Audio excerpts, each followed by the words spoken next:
ignore. Just refuse to publish any facts of African history that don't go along with our racial theories. We need to create a religious and a scientific doctrine so that African slavery won't appear that bad after all. What we need to do is flood the world with new African histories that contain our European perspectives only. Start renaming people and places. Replace African names with Arabic and European names. This will disguise their true black identity. Let's change the criteria for defining race. For example, 1 drop of Negro blood in America makes you a Negro, no matter how light the skin. Yes, and when reporting ancient African history, reverse the standard. No matter how dark the skin, woolly the hair, or thick the lips, you don't have to be a Negro.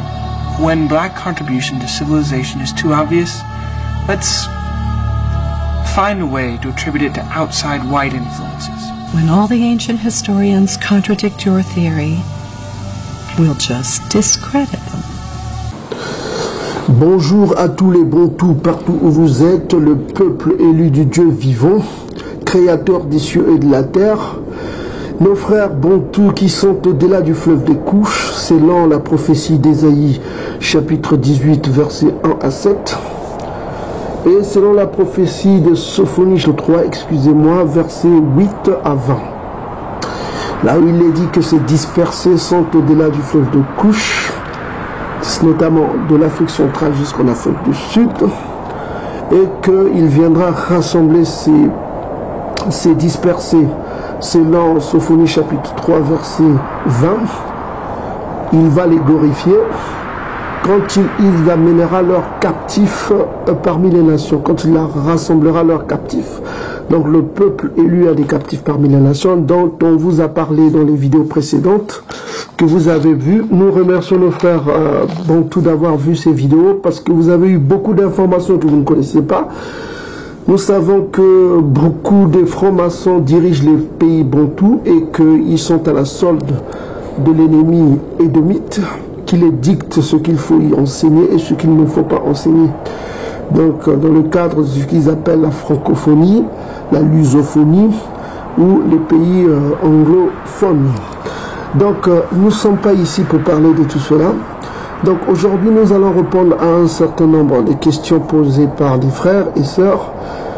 Mais avant nous allons passer par une parabole que chacun de vous essaiera de comprendre. Donc ceux qui ont l'esprit Congo vont comprendre cette parabole. C'est une parabole suite aux nombreuses questions suite à la dernière vidéo. Et beaucoup se retrouveront dans cette parabole. Ceux qui ont l'esprit Congo comprendront et ceux qui sont sages parmi vous comprendront cette parabole. Donc on vous donne cette parabole. Donc il y avait un homme. Un homme avait 3 bouteilles de lait. Il était un homme riche, un homme très sévère et ordonné. Alors cet homme était un Congo. Il confia les 3 bouteilles à son serviteur, lui demandant de les garder au frais dans un frigo, le temps de son voyage. Alors cet homme sévère et ordonné, il partit pour 3 mois. Il demanda à son serviteur en passant de bien garder ces 3 bouteilles de lait au frais. Alors à son retour, il vint voir son serviteur, lui demanda de lui remettre les 3 bouteilles de lait. Le serviteur se précipita pour les lui remettre, mais en lui révélant que pendant son voyage, avoua-t-il, je me suis permis de mélanger l'une de tes bouteilles avec du chocolat et de la vanille, afin que tu les apprécies, que tu apprécies le goût de ce que on appelle le milk shake. Car tu es un maître honorable et je voudrais te faire plaisir pour soulager la fatigue de ton voyage. Je me suis permis de mélanger ton lait, une bouteille de lait, avec du chocolat et de la vanille. Alors le maître le regarda fixement. Il regarda son serviteur. Alors il s'irrita en lui disant: comment as-tu osé faire une telle abomination? Comment as-tu osé faire une telle abomination? Je t'ai confié 3 bouteilles de lait. Et voilà que tu te permets de les mélanger avec du chocolat et de la vanille. T'ai-je confié du lait ou du milk check? Le serviteur répondit, maître, mais vous m'avez confié 3 laits, en effet. J'ai voulu juste vous faire plaisir par amour pour vous. J'ai voulu vous faire plaisir, maître, par amour pour vous, parce que vous êtes un maître honorable. Le serviteur répondit. Alors le maître lui dit, est-ce que je t'ai confié du milk check ou des 3 bouteilles d'eau? Alors le serviteur répondit, oui maître, tu m'as confié que du lait, pas du milk check. Alors le maître lui dit, va, prends-moi un verre d'eau pure. Le serviteur prit, s'exécuta, il prit un verre d'eau, un verre vide, il mélangea avec de l'eau. Et le maître lui dit, mélange-le avec de la boue qui est au-dessus de tes pieds. Alors, le serviteur prit de la boue au-dessus de ses pieds, il les mélangea avec de l'eau pure. Et le maître lui demanda, mon serviteur, as-tu mélangé de l'eau avec de la boue? Il répondit, oui, je l'ai mélangé, maître. Alors le maître lui demanda, qu'as-tu obtenu? De l'eau pure ou de l'eau impure? Le serviteur répondit, maître, je viens d'obtenir de l'eau impure. Alors le maître lui répondit, les 2 laits que tu as devant toi m'appartiennent. Mais le lait mélangé, le milk check dont tu appelles, ne m'appartiennent plus. Alors prends la bouteille mélangée avec toi, renverse-la. Et prends la bouteille que tu as obtenue et brûle-la. À cause de ta désobéissance, je te limoge. Tu ne fais plus partie de ma maison. Alors le serviteur supplia le maître, j'ai voulu juste te faire plaisir. Il dit, à cause de ta désobéissance. Le maître répondit, à cause de ta désobéissance, je te limoge et tu ne fais plus partie de ma maison. Va-t'en. Alors les gardiens qui surveillaient la maison du maître prit le serviteur et le jeta dehors. Voilà la fin de l'histoire. Donc je répète encore.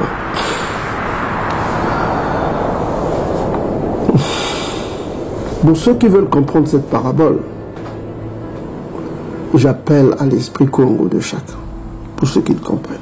Donc c'était cette parabole que je voulais passer à tout le monde, que chacun, celui qui a l'esprit Congo, ceux qui ont l'esprit Congo, le comprendront. Donc nous allons d'abord définir, répondre à certaines questions.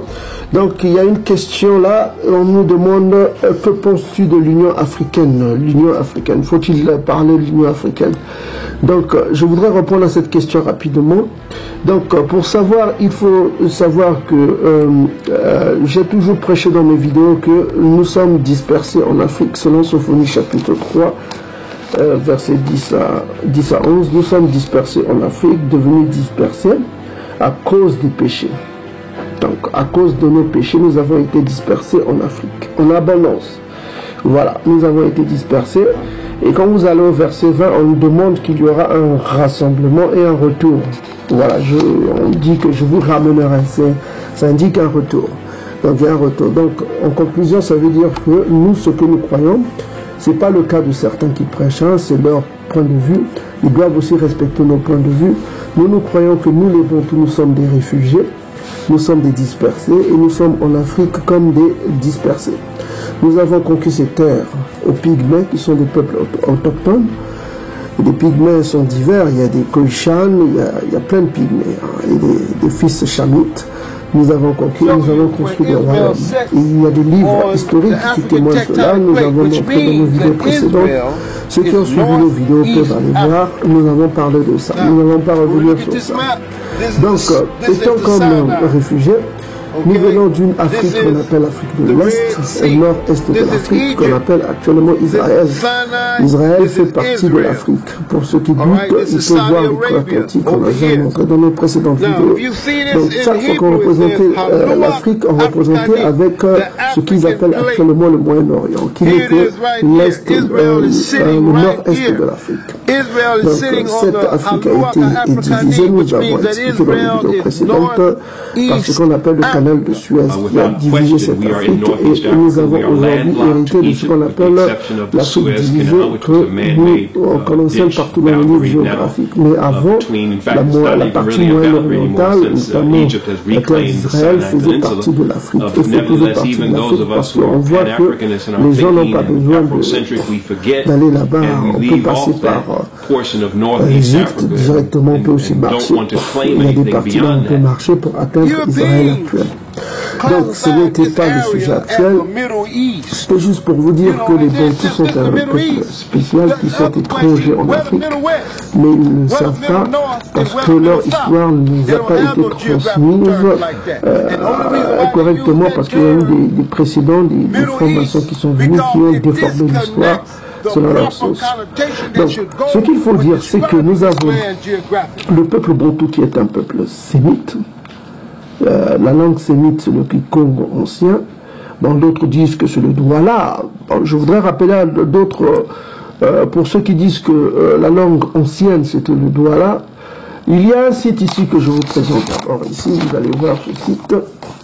Ça s'appelle Langue Mat. Donc, tout ce qui est maths, c'est des kémites qui l'écrivent, des intellectuels kémites.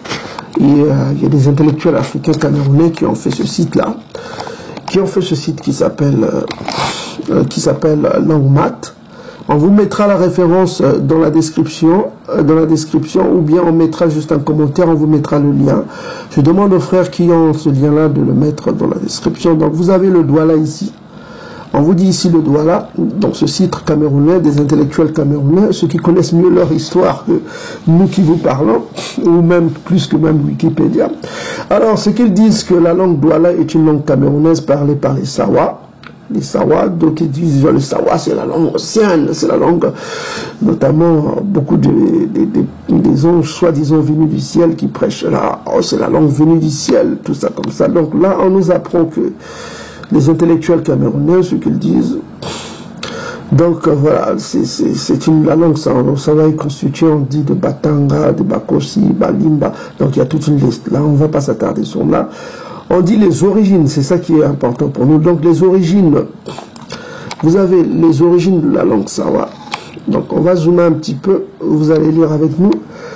Donc, on dit ici, comme la plupart des langues bantoues aujourd'hui installées en Afrique centrale, donc on parle des bantous comme des réfugiés, et en Afrique australe, les bantous, donc c'est une langue bantou.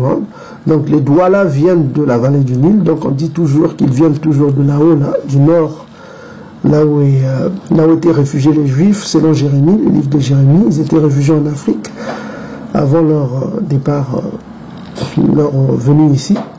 Donc on voit que ils appartiennent, c'est-à-dire les Douala, notamment les Sawa et compagnie, ils appartiennent au grand groupe de quoi? Vous lisez vous-même, ils appartiennent au grand groupe des Ngala. Donc c'est les peuples Ngala, dans la langue originelle. Donc ils appartiennent, on dit ici, ils appartiennent, les Douala, notamment les Sawa, ils appartiennent au grand groupe de ce qu'on appelle les Ngala. On vous a dit que les Ngala, c'est les tribus nordiques, tout ça comme ça. Les Ngala, on vous a déjà parlé dans nos vidéos précédentes. Le Ngala, c'est un mot hébreu qui veut dire chasser. C'est des gens qu'on a chassés, quoi. Donc, la langue des Ngala, on sait que c'est le Lingala. Si vous allez dans Wikipédia, on vous le dira. Donc, voilà, c'est le Lingala qui est la langue des Ngala. Donc, qui aurait migré au sud, donc, ils utilisent le conditionnel, qui aurait migré au sud vers le sud de l'Afrique, vers la moitié du deuxième millénaire. Donc c'est le conditionnel, aurait, c'est le conditionnel, quoi. Donc ils ne sont pas sûrs. La grande majorité est aujourd'hui localisée au Cameroun, notamment les Douala, sont au Gabon, en Afrique centrale ou en Ouganda. au Congo. Donc le Congo avec S, on peut parler de deux Congos, au Congo et en RDC, les deux Congos. Donc arrivés sur les fleuves Wori, les Sawa Douala ont établi des relations matrimoniales avec les Bassa et les Bakoko. Bon, les Bakoko, c'est les anciens, c'est un mot très très ngala. Et les Bakoko. Donc je répète encore, comme la plupart des langues bantoues, aujourd'hui installées en Afrique centrale. Donc ici on explique les origines des Douala, comme la plupart des peuples bantous, aujourd'hui installés en Afrique centrale et aujourd'hui. Les Douala viennent de la vallée du Nil, hein. Donc on voit là où Jérémie avait dit que les Juifs étaient concentrés là. Donc au temps de Nebuchadnezzar, hein, ils étaient très concentrés en Égypte. Ils appartiennent au grand groupe des Ngala. Donc on voit que les Douala appartiennent au grand groupe de Ngala, dont la langue originelle est le Lingala en fait. Donc c'est pourquoi vous avez les mots comme Lola, Loba, qui veut dire parler. En Kikongo c'est Zonza, c'est différent quoi. Zonza, ils utilisent Loba. Donc Loba, donc c'est pourquoi on voit cette proximité avec les Bakoko. On voit ici par exemple Bakoko, les Congo disent Bankaka. Donc on voit que c'est vraiment le Lingala. Hein. Nzambe, Nyambe, ils disent Nyambe, donc c'est très proche pour Dieu. Donc on voit ici leur origine, c'est des peuples Ngala. En fait c'est des peuples Ngala dont on vous avait parlé, quoi. Ils appartiennent au grand groupe des Ngala. Les Ngala, c'est le très grand groupe des Bantous, hein, les autres Bantous, qui ne sont pas Congo. Les Ngala, ce qu'on appelle les 10 autres tribus, les tribus de la famille de Joseph, ceux-là. Donc voilà, donc on voit que la grande majorité est aujourd'hui localisée au Cameroun, au Gabon, en Centrafrique, en Ouganda, au Congo, en RDC. Voilà, c'est là où on trouve les Ngala. On trouve au Gabon, on trouve en Centrafrique, en Ouganda, au Congo, en RDC. Donc ils sont arrivés par le fleuve Souris, Sawa Douala, voilà, ils ont établi des relations matrimoniales avec les Bassa, les Bakoko, tous réunis en une alliance Maso Manyambe. Donc Maso Manyambe. Donc ils disent le foyer divin quoi. Nyambe c'est divin, c'est Dieu. Donc on voit que leur Dieu ce n'est pas l'eau, à l'origine c'est Nyambe, Nzambe. Donc Nyambe est l'équivalent de, bon voilà, les batétés de la RDC disent Yambe, qui veut dire Ya mon père quoi, Ya Ambe. Ambe c'est l'araméen, ça veut dire père. Quand vous dites l'abbé par exemple, ça veut dire père. Hein. Abbé, ça veut dire père, c'est de l'araméen. C'est de l'araméen, en araméen père ça veut dire abbé. Donc Ya Ambe, ça veut dire Ya mon père. Ok, ça c'est les batétés qui utilisent ça en RDC, ils utilisent aussi Yambe. Le terme Nyambe. Et puis d'autres Ngala utilisent Nzambe, Yambe, Nzambe. Voilà, c'est ça. Ok, on vous a expliqué déjà le Z et le Y. Hein. Donc, vous voyez nos vidéos. Par exemple, il y a des Congos qui disent Zulu.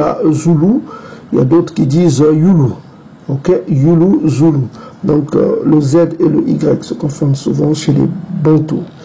Donc, on dit ici les locuteurs de la langue Douala sont estimés à 400 000 personnes, dont environ voilà, et dont environ 150 000 comme langue native. Donc la diaspora sont aussi nombreuses que restent au pays. Par ailleurs, on trouve des descendants des Douala en Amérique ou à Cuba. Certains reviennent de plus en plus au Cameroun pour chercher leurs racines. Donc ici, c'est les langues mat, hein. Ça doit être du site Africa Mat, là, c'est des kémites, c'est des intellectuels camerounais qui ont fait ce site. Donc chacun pourra aller voir ce site, c'est intéressant.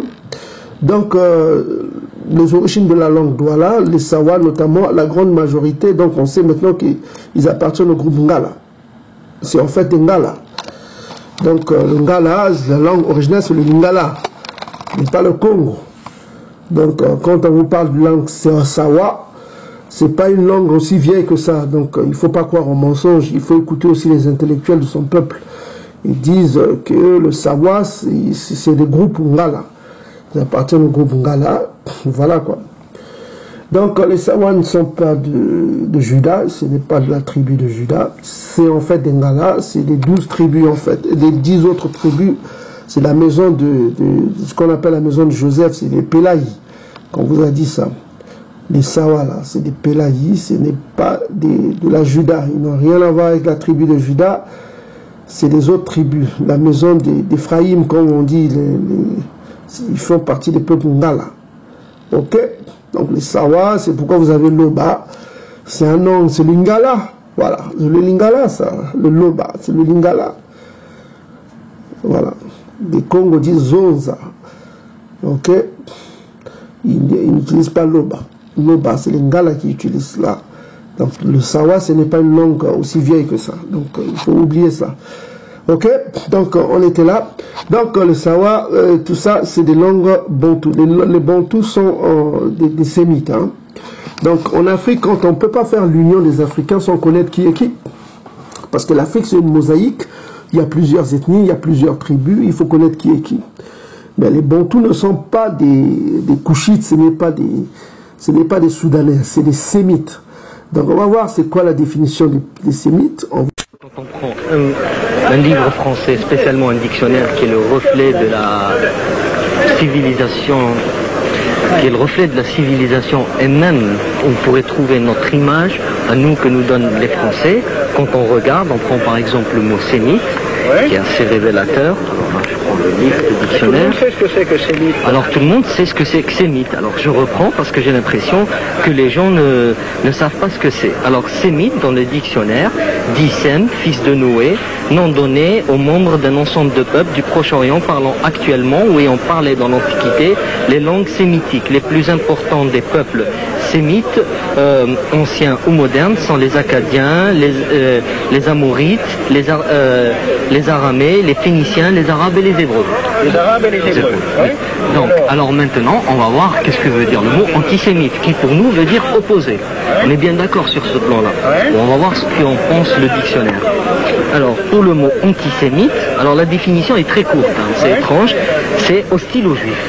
Alors, puisque être antisémite, c'est être hostile aux Juifs. Alors qu'est-ce que serait être hostile à l'arabe? Tu es un arabe, qu'est-ce qu'on qualifierait ça de quoi? Puisque l'adjectif... tu dis que les arabes effectivement sont sémites aussi, et antisémite c'est uniquement hostile aux Juifs, donc d'après toi, d'après le dictionnaire... Non, il y a pas quelque chose, il y a quelque chose qui cloche là. Quand on tue un arabe, on n'est pas antisémite, mais quand on tue un juif, on est antisémite.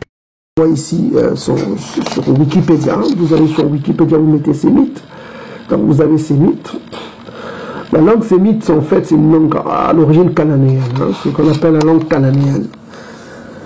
C'est ce qu'on appelle le paléo-hébreu. Quand vous allez dans le paléo-hébreu, vous verrez que c'est une écriture cananéenne, c'est une langue à l'origine cananéenne. Donc quand on parle de sémite, c'est l'origine cananéenne. Donc, en fait, on lit ici, pour les linguistes, c'est-à-dire ceux qui étudient les langues, les sémites seraient des locuteurs des langues sémites. Ok, branche de la famille chamito-sémite. Donc on sait que c'est une langue chamito-sémite, c'est des langues à l'origine cananéenne. C'est les Cananéens qui sont à l'origine de cette langue. Donc ici on vous montre un peu à l'est, ici on vous a défini déjà les Cananéens, notamment les Oromo, tout ça, ils sont tous, on les place comme les Sémites parce que leur langue est proche. Mais ici on fait omission des Bantous. Ok.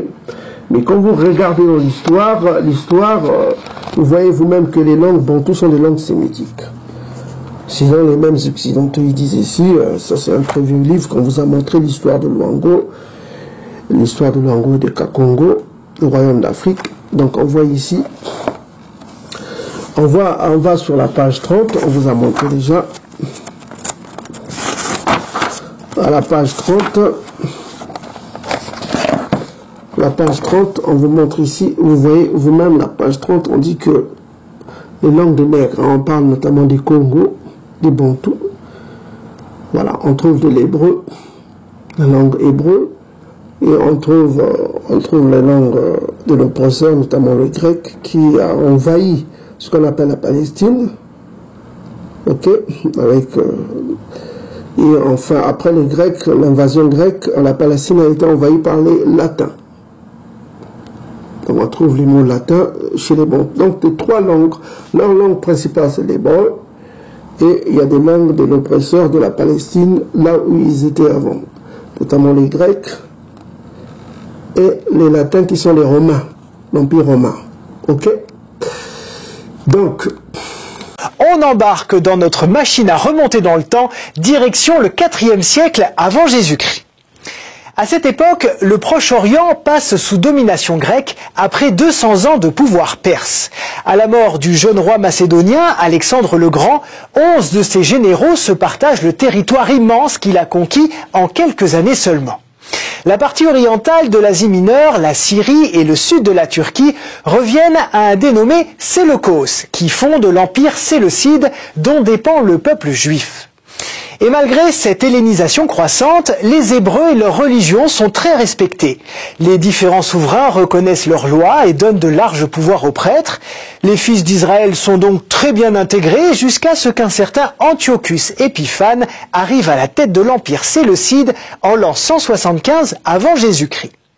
Lui ne rigole pas du tout avec la culture grecque polythéiste. Il cherche à l'étendre à tous ses sujets, de gré ou de force, ce qui implique forcément une disparition progressive de toutes les autres pratiques locales, dont celle des Juifs, évidemment. Les voici donc obligés de renier leur foi et de se conformer aux rites imposés par Épiphane. Mais si certains d'entre eux cèdent aux intimidations du pouvoir, d'autres préfèrent mourir pour leur foi et se révoltent. En 167 avant Jésus-Christ, une figure emblématique émerge, Judas, fils d'un prêtre juif, un chef de guerre brûlant d'ardeur pour défendre la loi hébraïque au nom de l'alliance entre Dieu et Israël. On le surnomme le Maccabée, qui signifie le marteau, parce qu'il était réputé aussi solide et dangereux qu'un marteau lorsqu'il tombait sur ses adversaires. Notre Maccabée prend donc la tête d'un mouvement militaire, politique et religieux de résistance à l'hellénisme qui, après de longues batailles, permet aux Juifs d'obtenir une indépendance à peu près complète, ainsi que le respect de la pratique de leur foi. C'est une histoire qui est d'ailleurs racontée dans la Bible, au cœur du premier livre des Maccabées. Mais quel rapport entre cet épisode... Le temple n'était pas seulement un centre religieux, c'était un centre économique puissant qui profitait de la manne des centaines de milliers de pèlerins juifs venus de tout l'Empire.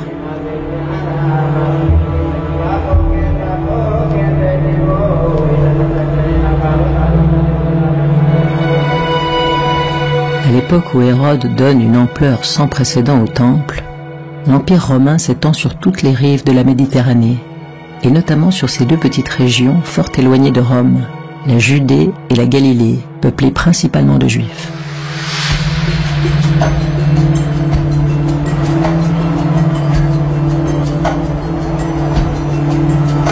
Bien que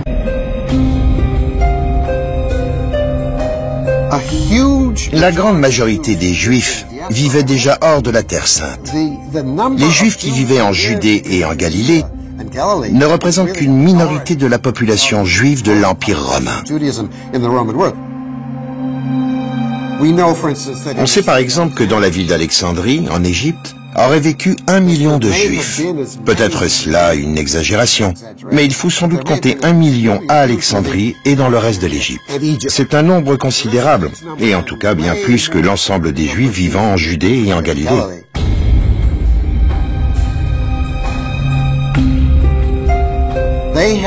Ils s'étaient implantés dans des endroits comme Alexandrie, l'Asie mineure et les plus grandes villes de ce qui est maintenant la côte occidentale de la Turquie.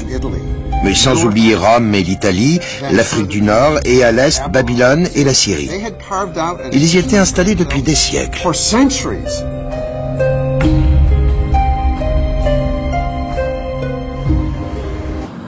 Ok, mais quand vous regardez l'histoire, vous voyez vous-même que les langues bantoues sont des langues sémitiques. Sinon, les mêmes occidentaux ils disent ici, ça c'est un très vieux livre qu'on vous a montré l'histoire de Luango, de Kakongo, le royaume d'Afrique. Donc on voit ici, on va sur la page 30, on vous a montré déjà. À la page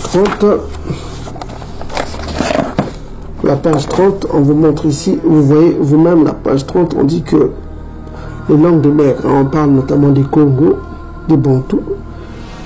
Voilà, on trouve de l'hébreu, la langue hébreu, et on trouve les langues de l'oppresseur, notamment le grec, qui a envahi ce qu'on appelle la Palestine, ok, avec Et enfin, après les Grecs, l'invasion grecque, la Palestine a été envahie par les Latins. On retrouve les mots latins chez les Bantous. Donc, les trois langues, leur langue principale, c'est l'hébreu. Et il y a des langues de l'oppresseur de la Palestine, là où ils étaient avant. Notamment les Grecs et les Latins qui sont les Romains, l'Empire romain. Ok? Donc, Magdèle Leroux de m'accompagner sur le site. Elle étudie les Lambas depuis des années et vient de publier un ouvrage sur les similarités entre leurs coutumes et celles des Israélites de l'Ancien Testament. Donc Magdèle, il y a des points communs entre les pratiques religieuses des Lembas aujourd'hui et celles des anciens Israélites. Tout à fait. Ils possèdent les restes d'un ancien type de religion israélite très spéciale, qu'ils ont en un sens conservé. C'est un peu la religion de la vieille école. Mais comment ont-ils pu conserver cette identité religieuse pendant toutes ces années, alors qu'ils ont fait ce long voyage d'Israël en Afrique du Sud? C'est la question. Je pense que c'est par leur tradition orale, mais ils sont restés à l'écart des autres groupes. Ils vivaient avec d'autres peuples, ils migraient avec eux vers le sud. L'une de leurs particularités, c'est qu'ils conservent leur culture. Ils la vivent, c'est tout. Si un groupe est juif ou non. Je me méfie des critères morphologiques pour catégoriser les populations. Donc on ne peut pas dire « Oh, il ou elle a l'air juif, il ou elle n'a pas l'air juif ». Ça n'a aucun rapport avec les origines sémites. Je ne pense pas. Le docteur Jenkins pense que l'ADN se moque des apparences et que la revendication d'une ascendance juive chez les Lembas pourrait en effet être étayée par la génétique. Non seulement leur ADN est très différent de ceux des peuplades voisines, mais selon sa collègue, le docteur Imla Soudial, il contiendrait un élément non africain et même juif. Bonjour, je suis Josh. Ravi de vous voir. Asseyez-vous. Désolé, j'ai des gants, je préfère ne pas vous serrer la main. Pas de problème, merci. Donc je suis revenu à Johannesburg pour en savoir plus sur les Lembas, et j'aimerais que vous me parliez de vos recherches à leur sujet. Oui, ce qui est très intéressant, c'est que les Lembas d'Afrique du Sud ont une configuration particulière de leur chromosome Y, qui est répandue chez les individus qu'on identifie comme les Kohanim, les prêtres juifs. Dans la tradition juive, les Kohanim appartiennent à la caste des prêtres. Chose étonnante, les chercheurs ont isolé un brin d'ADN étroitement associé aux Kohanim. On l'appelle l'haplotype modal des Cohen. Et il est pratiquement exclusif aux juifs qui se prétendent descendants des prêtres. Pratiquement exclusif. L'haplotype modal des Cohen a été identifié chez la caste des prêtres des Lembas. Le fait que le chromosome des Cohen est plus répandu dans ce groupe en particulier est quelque chose qui mérite vraiment d'être étudié.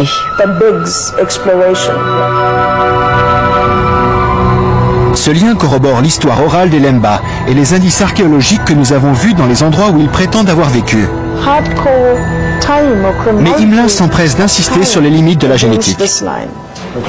Maintenant, est-ce que les Lembas sont juifs parce qu'ils possèdent l'haplotype modal des Cohen? C'est quelque chose que la science ne peut dire, parce que l'identité culturelle est une construction sociale. Aucune donnée génétique ne vous dira si vous êtes juif, ou hindou, ou chrétien, ou quoi que ce soit.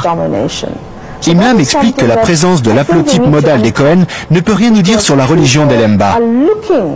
Toutefois, et c'est tout aussi remarquable, elle peut nous dire de quelle région venaient leurs ancêtres, et ce n'est pas d'Afrique. Cette information génétique nous montre que les fondateurs venaient d'une région du monde autre que l'Afrique. D'après nos données, je serais prête à parier que c'est le Moyen-Orient. Imla est convaincu que les ancêtres Lemba venaient bien du Moyen-Orient. Il me tarde d'aller voir les Lemba pour savoir ce qu'ils en pensent. Et l'occasion rêvée s'offre à moi. C'est la fête annuelle des Lemba et on m'a invité. Difficile de croire que ces gens qui à première vue ne diffèrent en rien des autres communautés africaines avoisinantes ont en fait un ADN hérité d'ancêtres du Moyen-Orient. C'est la preuve qu'en matière de race, il ne faut pas se fier aux apparences. Cette fête annuelle est l'occasion de transmettre l'histoire orale et les chants traditionnels Lemba à la génération suivante. Cette chanson raconte le périple des Lemba d'Israël jusqu'en Afrique du Sud. Ayant retracé ce voyage, je suis impatient d'entendre ce que Samuel Moïti pense des preuves génétiques. Ainsi, les tests génétiques ont prouvé aux sceptiques ce que vous et vos ancêtres ont clamé depuis des générations. Cette nouvelle doit vous ravir. C'est vrai. Je serai honnête, je n'avais jamais entendu parler du peuple Lemba. Mais maintenant que j'ai fait le voyage de Jérusalem au Zimbabwe, maintenant que j'ai assisté à cette célébration, que j'ai appris à connaître votre peuple, je n'ai qu'un mot à dire. Et c'est Shalom. Shalom. On différencie des Soudanais, des Soudano-Chamites. On vous a montré une très belle vidéo ici que je conseille à tous ceux qui veulent connaître un peu qui sont les différentes sortes de peuples d'Afrique. Vous avez une très belle vidéo ici que vous voyez sur l'écran. On vous met ici. Vous avez ces deux vidéos là où vous voyez les pharaons. D'abord, ça c'est la partie première des différents peuples d'Afrique. Vous avez cette vidéo là. Donc cette vidéo, vous pouvez aller la voir, différents types de noirs en Afrique. Et vous avez la deuxième partie qui est plus intéressante, c'est celle-là. Donc différents peuples d'Afrique, vous allez voir ces vidéos-là. Vous aurez une instruction pour savoir qui sont les chamitos, les Soudanais chamites. Ok. Donc voilà. Donc on va essayer de faire une comparaison des langues des Soudanais, des langues sémites. On va essayer de retrouver les sémites. Les sémites, c'est des locuteurs. Hein. On parle pas de l'origine, on parle des locuteurs, ceux qui parlent la langue sémite. Donc, nous allons voir des noms importants pour identifier les fils de Jacob, hein, parce qu'on peut que connaître les peuples par leur langue. Donc, on va voir qui est de Jacob et qui n'est pas de Jacob. Donc, on va prendre un très grand pays d'Afrique, qui est le Nigeria, le pays le plus peuplé. Là, on trouve une concentrée des anciens empires, parce qu'en Afrique, avant la colonisation, on parlait d'un terme de royaume. Il y avait des royaumes. La colonisation n'est qu'une invention occidentale, hein, et de mytho occidental. C'est une invention et de mytho occidental. Hein. Les pays actuels, Nigeria, Niger, tout ça comme ça. Donc on voit que ces peuples avant étaient unis, notamment les peuples du Togo, du Bénin et du Nigeria. On voit que ces peuples avant étaient unis. Donc on va essayer d'étudier ces peuples qui constituent en quelque sorte le socle des Chamites, hein, la puissance des Chamites, le Nigérien. On trouve leur religion avant, c'était de l'empire Oyo, c'est ce qu'on appelle le vaudou, hein, ça vient de ces pays-là. Ils ont même donné le terme de la reine des eaux, on l'appelle Mamiwata. C'est un mot enfin anglais, c'est un pays anglophone, hein, notamment le Nigeria. Donc Mamiwata, ça veut dire Mother of Water, donc mère des eaux, quoi. Donc on voit que leur religion c'est ce qu'on appelle le vaudou, qui est une religion très satanique, hein, satanique. Donc le vaudou, c'est la religion des Chamites, des fils de Cham. Donc on trouvait ça dans l'ancien empire qu'on appelle l'empire d'Oyo. Donc il y avait des Fon, il y avait des Yoruba, et puis il y avait des Igbo aussi, je crois. Donc voilà. Donc on va étudier leur langue, de voir, de comparer les Africains, les Chamites avec les Sémites. Qui sont Sémites, qui sont Chamites en Afrique. Donc on va voir d'abord ceux qui sont les Arabes aussi, on va étudier les... Chérélie Watawema, notre correspondante au Bénin. Ancienne de plus de 4000 ans, la religion vaudou est un culte des esprits du monde invisible. Elle représente l'ensemble des moyens de communication pour entrer en relation avec celui-ci. Répandue à travers le monde à partir du XVIIe siècle, du fait de la traite négrière, la religion vaudou est aujourd'hui un culte qui rassemble plus de 50 millions d'adeptes. Née de la rencontre des cultes des divinités Yoruba du Nigeria, Orisha, et Evé du Togo, elle tire ses origines de l'ancien royaume du Dahomey. En langue fon, celle que l'on parle dans le sud du Bénin, le mot vaudou signifie ce que l'on ne peut élucider, la puissance efficace. Le vaudou symbolise également Dieu ou esprit. Segbolissa, une divinité vaudou symbolisée par le caméléon, est l'émanation du Créateur unique, Dieu suprême et Dieu du soleil, qui détient le pouvoir du monde. Quand vous voulez les implorer tous, si vous venez chez Segbolissa, vous implorez toutes les forces que vous voulez chez lui, parce qu'elle est la mère, elle est la créatrice, c'est elle qui a engendré tous les autres, donc elle regroupe toutes les forces en elle, toutes les forces. Segbolissa est l'ensemble des forces de divinité. Plus de 260 divinités constituent le panthéon vaudou. Chacune d'entre elles rend hommage à un élément de la nature. Dan, pour la mer, Ogun, protecteur des forgerons et des guerriers, s'apparente aux métaux. Dieu de la variole, dieu de la maladie, Sakpata, l'esprit de la terre. Des offrandes et libations sont apportées à ces différentes divinités qui procurent en contrepartie des bienfaits. Sakpata, c'est une divinité qui en fait ne fait que du bien. Et quand vous êtes un bon adepte de Vodou Sakpata, quand vous avez, n'est-ce pas, de problème, et que intérieurement vous vous référez, n'est-ce pas, à cette divinité, il arrive des moments que vous vous mettez en temps. Parmi les divinités les plus honorées figure également le dieu du tonnerre et de la foudre, l'élément feu Revioso. Divinité justicière, il incarne l'ensemble des phénomènes atmosphériques et sanctionne ceux qui ont commis des impairs. C'est un vaudou puissant que le Créateur a donné aux hommes. Il protège le pays, il révèle les pensées sombres des imposteurs.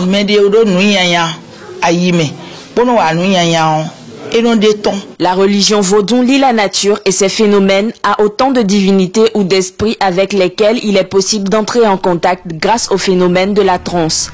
Décrite comme étant un art, une science, une philosophie, elle célèbre les ancêtres et les morts.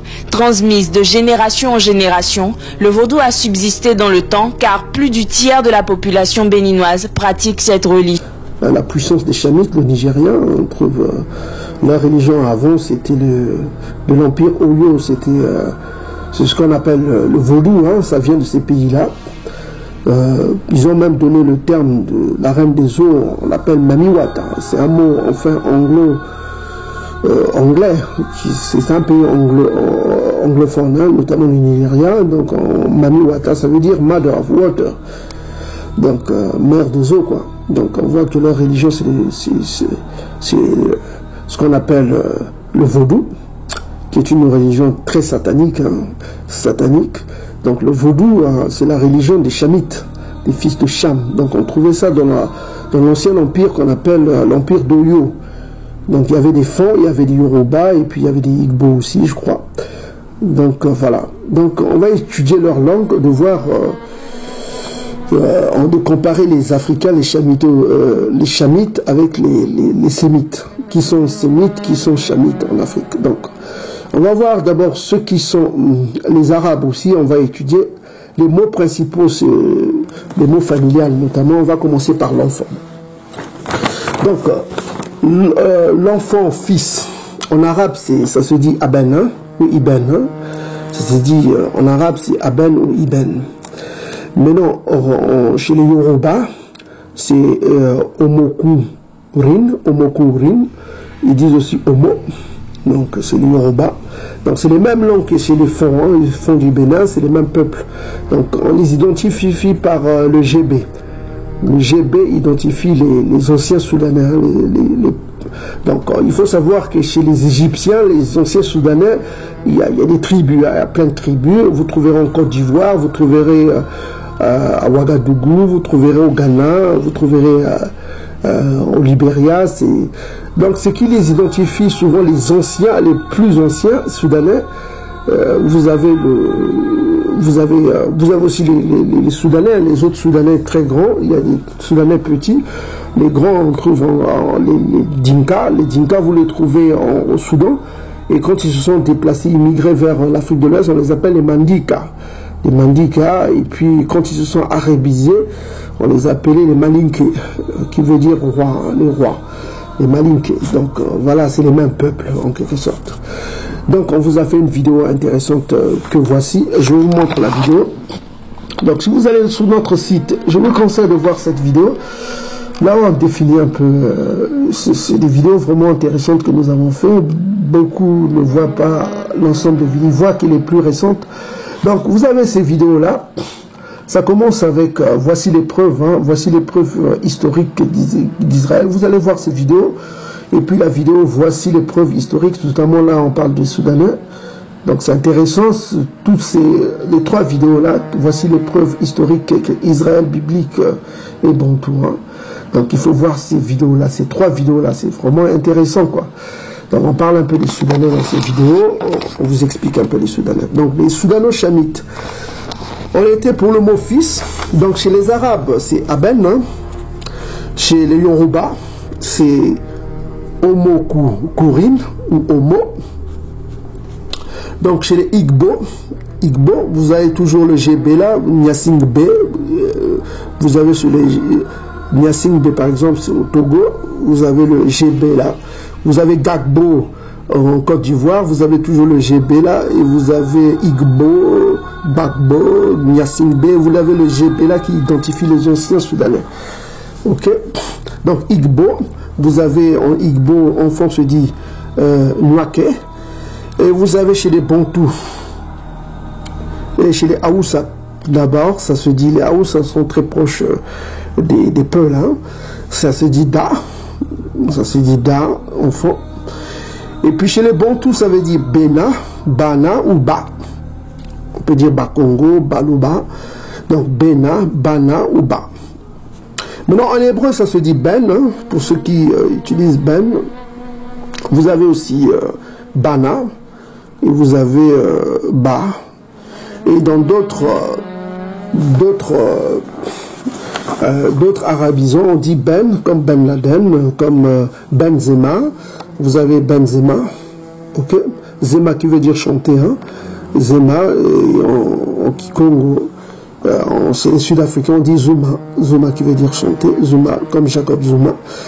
Donc voilà, donc vous avez ce mot-là, donc on revient ici, on constate que les autres Africains ne sont pas proches de l'hébreu. Ceux qui sont proches de l'hébreu, c'est les Bantous. En Kikongo, Bena, ça donne Ben en hébreu. Bana, c'est Bana, c'est toujours les mêmes mots. Donc vous avez le B-E-N, les trois lettres, Bena, Ben, donc vous avez Ba en hébreu, parce que la lettre finale, le R, le Resh ne se prononce pas. À la fin d'une lettre, c'est la consonne, le Resh ne se prononce pas. Donc au lieu de Bar, on dit Ba. Donc comme chez les Bantous. Donc vous voyez que les Bantous sont plus proches des langues sémites que des langues soudanaises. Donc on voit par exemple un autre mot familial. On va utiliser un autre mot familial parce qu'on utilise d'abord la famille pour voir parce que dans la famille il y a la transmission. La transmission se fait vers l'enfant. Donc on va voir un autre mot familial pour voir qui est, par exemple, le verbe se marier. Voilà, le verbe se marier chez les Haoussa, ça se dit Ore. Ore. Et chez les Yoruba, ça se dit Gbe. Gbe ni Iyawo. Gbe ni Iyawo. Donc d'autres disent Latifé. Donc chez les Fonds aussi c'est pareil, du Bénin, c'est les mêmes peuples là, c'était l'empire Oyo. Donc ça c'est en Yoruba. En Yoruba vous avez toujours le GB là, Gbe, ce qui donne aussi Nyasing B. Donc vous avez ce GB là. Chez les Yoruba, se marier se dit Gbe ni Iyawo. Et puis un autre mot qu'ils utilisent pour se marier, c'est Latifé. Maintenant chez les Igbo aussi, qui est notre peuple soudanais, Soudano-Chamite, qui est une tribu Soudano-Chamite aussi. Donc on trouve, se marier se dit Iloudi, et ça se dit aussi Ilou. Ilou. Donc voilà. Maintenant chez les Arabes, ça se dit l'île Ziwaye. L'île Ziwaye. Voilà. Donc l'île Ziwaye. Voilà, chez les Sémites arabes, ça se dit autre chose. Maintenant, en hébreu, ça se dit quoi? Ça se dit Bahal. Maintenant, chez les Congo, ils disent en lingala Bala. Donc on voit que Bala est plus proche de Bahal, de Bahal en hébreu. La référence hébraïque c'est H66. Donc vous avez vu que les Congo, notamment les Bantous, sont plus proches de l'hébreu, encore une fois, que des langues sémites et des langues chamites. Donc on retrouve que parmi tous ces peuples-là, notamment africains ou arabes, on trouve que les Bantous sont plus proches encore, notamment sur la famille. Donc on va prendre encore un mot famille. On va aller maintenant avoir d'autres mots pour identifier. On va prendre le mot de la vie quotidienne, notamment l'eau. L'eau qui est le principe de la vie, hein, parce que l'eau... il y a un mot très intéressant que je n'aurai pas toujours dans le cadre familial, c'est le mot, le verbe couper. Le verbe couper est très important pour comprendre un peu la famille au sein des Hébreux, hein, parce que nous étudions les mots qui se transmettent de génération en génération, parce que la transmission se fait à travers les enfants. Or, on sait qu'à travers les enfants, il y a notamment les enfants mâles, notamment les garçons, il y avait ce qu'on appelait la circoncision. La circoncision qui fait partie de l'alliance. Donc, pour reconnaître aussi les enfants d'Abraham, ce que vous appelez Abraham, que dont le vrai nom était Abana, il faut connaître aussi l'alliance qu'il a traitée avec Tatanzambi à Mazulu. Ce que Abana a traité avec Tatanzambi à Mazulu. Donc, alors, cette alliance était basée, le mot alliance d'abord en hébreu, il faut le savoir, ça veut dire Mbele ou Mbeli. Ok, on vous a déjà démontré sur la vidéo, là où vous voyez une femme, c'est écrit rebelle, hein. Vous pouvez voir cette vidéo. Cette vidéo vous explique un peu ça. Donc je disais que le verbe couper est très important pour identifier les fils d'Abraham. Parce que ce que vous appelez Abraham, dans le nom était Aban. C'est-à-dire Abba, Bana, ça veut dire le père des enfants. Donc voilà, le père des enfants. Donc pour identifier cette alliance, parce qu'on a déjà prouvé dans les vidéos précédentes que le mot alliance, en hébreu, ça veut dire Mbele, Mbeli. Ça, vous pouvez aller voir nos vidéos qui expliquent cela. Donc, mais il y a aussi le verbe couper. Le verbe couper est très important pour identifier les fils d'Abraham. Les fils d'Abraham, parce que ce verbe est très important, parce que pour connaître les fils d'Abraham, parce qu'on se servait du couteau pour enlever le prépuce, pour enlever le prépuce, pour permettre à ceux qu'il y ait la circoncision. La circoncision se faisait par l'enlèvement du prépuce, et on le jetait, et puis on utilisait ce qu'on appelle le couteau. C'est pourquoi d'où le nom Mbele, Mbeli, qui a donné cette alliance. Alors le verbe couper, c'est important de comprendre cela. On va essayer avec les propres soudanais pour voir quel verbe ils utilisent pour couper. D'abord, nous avons chez les Haoussa qui sont très proches des Peuls. Hein. Des Peuls, on les donne parce que c'est des peuples nomades qui se sont sédentarisés dans certaines localités africaines. Hein. On les trouve un peu partout en Afrique. Hein. Donc, ils sont aussi au Cameroun. On les trouve aussi les Haoussa au nord du Cameroun. Hein. On les trouve dans beaucoup de parties, même au Nigeria, au Bénin, un peu partout, les Haoussa. Ils sont très islamisés, islamiques. Donc, on va essayer de voir. Donc, les Haoussa, qui sont des nomades, qui ont fréquenté beaucoup de peuples d'Afrique. Hein. Donc, on va essayer de voir qu'est-ce qu'ils disent pour le verbe couper. Alors, le verbe couper chez les Haoussa, c'est yonke. Yonke, hein, c'est un peu plus proche de Yankee, comme en Amérique. Yonke, c'est les Haoussa. Alors, chez les Yoruba, c'est gay. C'est gay ou ngé. C'est gay ou ngé. Voilà quoi. Donc, ceux qui sont nigérians, ils peuvent me corriger, mais c'est ce que j'ai trouvé dans leur dictionnaire, hein, dans les dictionnaires, et puis dans Google Translation. Donc, on a essayé de trouver ça, de faire des recherches sur ça. C'est ngé ou ngé. Maintenant, chez les Igbo, qui est un autre peuple chamite, hein, le verbe couper se dit ikpu. Donc, ça se dit ikpu. Donc, ça, c'est les peuples chamites. Maintenant, on remarque qu'avec les sémites, c'est différent. On rentre avec les arabes, par exemple, ils disent likate. Bon, je prononce cela comme ça, mais ils ont une très belle prononciation. Ils disent Likateren. Je crois Likateren, avec la prononciation arabisante. La prononciation en arabe, hein, c'est Likateren, Likateren. Mais ici, la transcription de la prononciation que j'ai trouvée sur Google Translation, c'est Likate. Donc voilà, Likate. Donc maintenant en paléo-hébreu, le paléo-hébreu. Maintenant on va voir en paléo-hébreu parce qu'on n'utilise pas le yiddish ici. Hein. Le yiddish c'est ce qui est parlé par les juifs actuels. Hein. Les juifs actuels, c'est le yiddish, ce n'est pas le paléo-hébreu. Ce n'est pas l'hébreu de la traduction biblique que vous avez là faite par les Masoretes. Eux ils parlent le yiddish. Le yiddish qui est une langue germano-slave. On vous l'a déjà prouvé dans les vidéos précédentes. Vous pouvez aller voir nos vidéos, on en parle beaucoup. Donc, je disais, en paléo-hébreu, l'hébreu ancien, le verbe couper se dit kata. Kata, il y a le B à la fin, il y a le bet à la fin qui ne se prononce pas. Hein. Parce que la lettre finale ne se prononce pas en hébreu, en paléo-hébreu. Donc la lettre finale, la consonne finale ne se prononce pas. Au lieu de dire le katab, on dit kata. Kata. Au lieu de dire katab, on dit kata. C'est comme maï, c'est dit maïm, mais on prononce maï. Voilà, les bantous ont la bonne prononciation. Donc on voit que en paléo-hébreu c'est kata. Et on remarque chez les bantous, notamment en lingala ou en kikongo, c'est kata.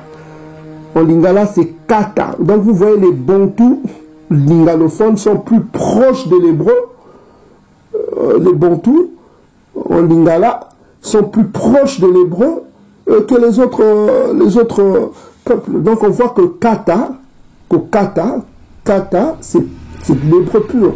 Donc on voit que cette transmission de couper le prépuce, de couper les arbres, de couper, je ne sais pas, le bois, tout ça, ce vieux mot-là, ce vieux mot qui est du vieux hébreu, que Abraham a utilisé, se retrouve dans les peuples bantous. Donc vous comprenez que c'est très intéressant de voir la linguistique, la transmission linguistique qui se fait des siècles et des siècles. Ils ont gardé ces mots qui sont très vieux, qu'on retrouve chez les patriarches et qu'on retrouve encore chez les bantous. Ça, c'est un mot très intéressant.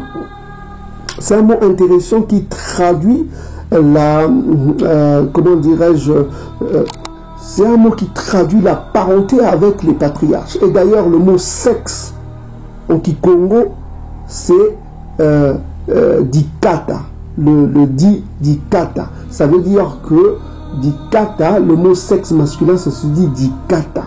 Ça veut dire que c'est un homme qui a été circoncis. Parce que la circoncision se passe toujours chez les bantous.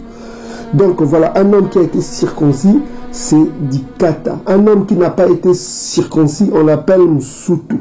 Vous comprenez, msutu. C'est un mot hébreu aussi, sutu. C'est-à-dire voile. Sutu en hébreu, ça veut dire voile. C'est-à-dire qui a été voilé. Donc on voit que les bantous ont gardé l'hébreu, le paléo-hébreu avec eux. Ils ont gardé des mots qui sont très liés, qui étaient liés au patriarche et à l'alliance qu'ils avaient traitée avec Tatanzambi Yamazulu. Donc on voit que les Chamites, ici, ils sont très éloignés. Les Chamites ne sont pas concernés par cette alliance parce qu'on voit que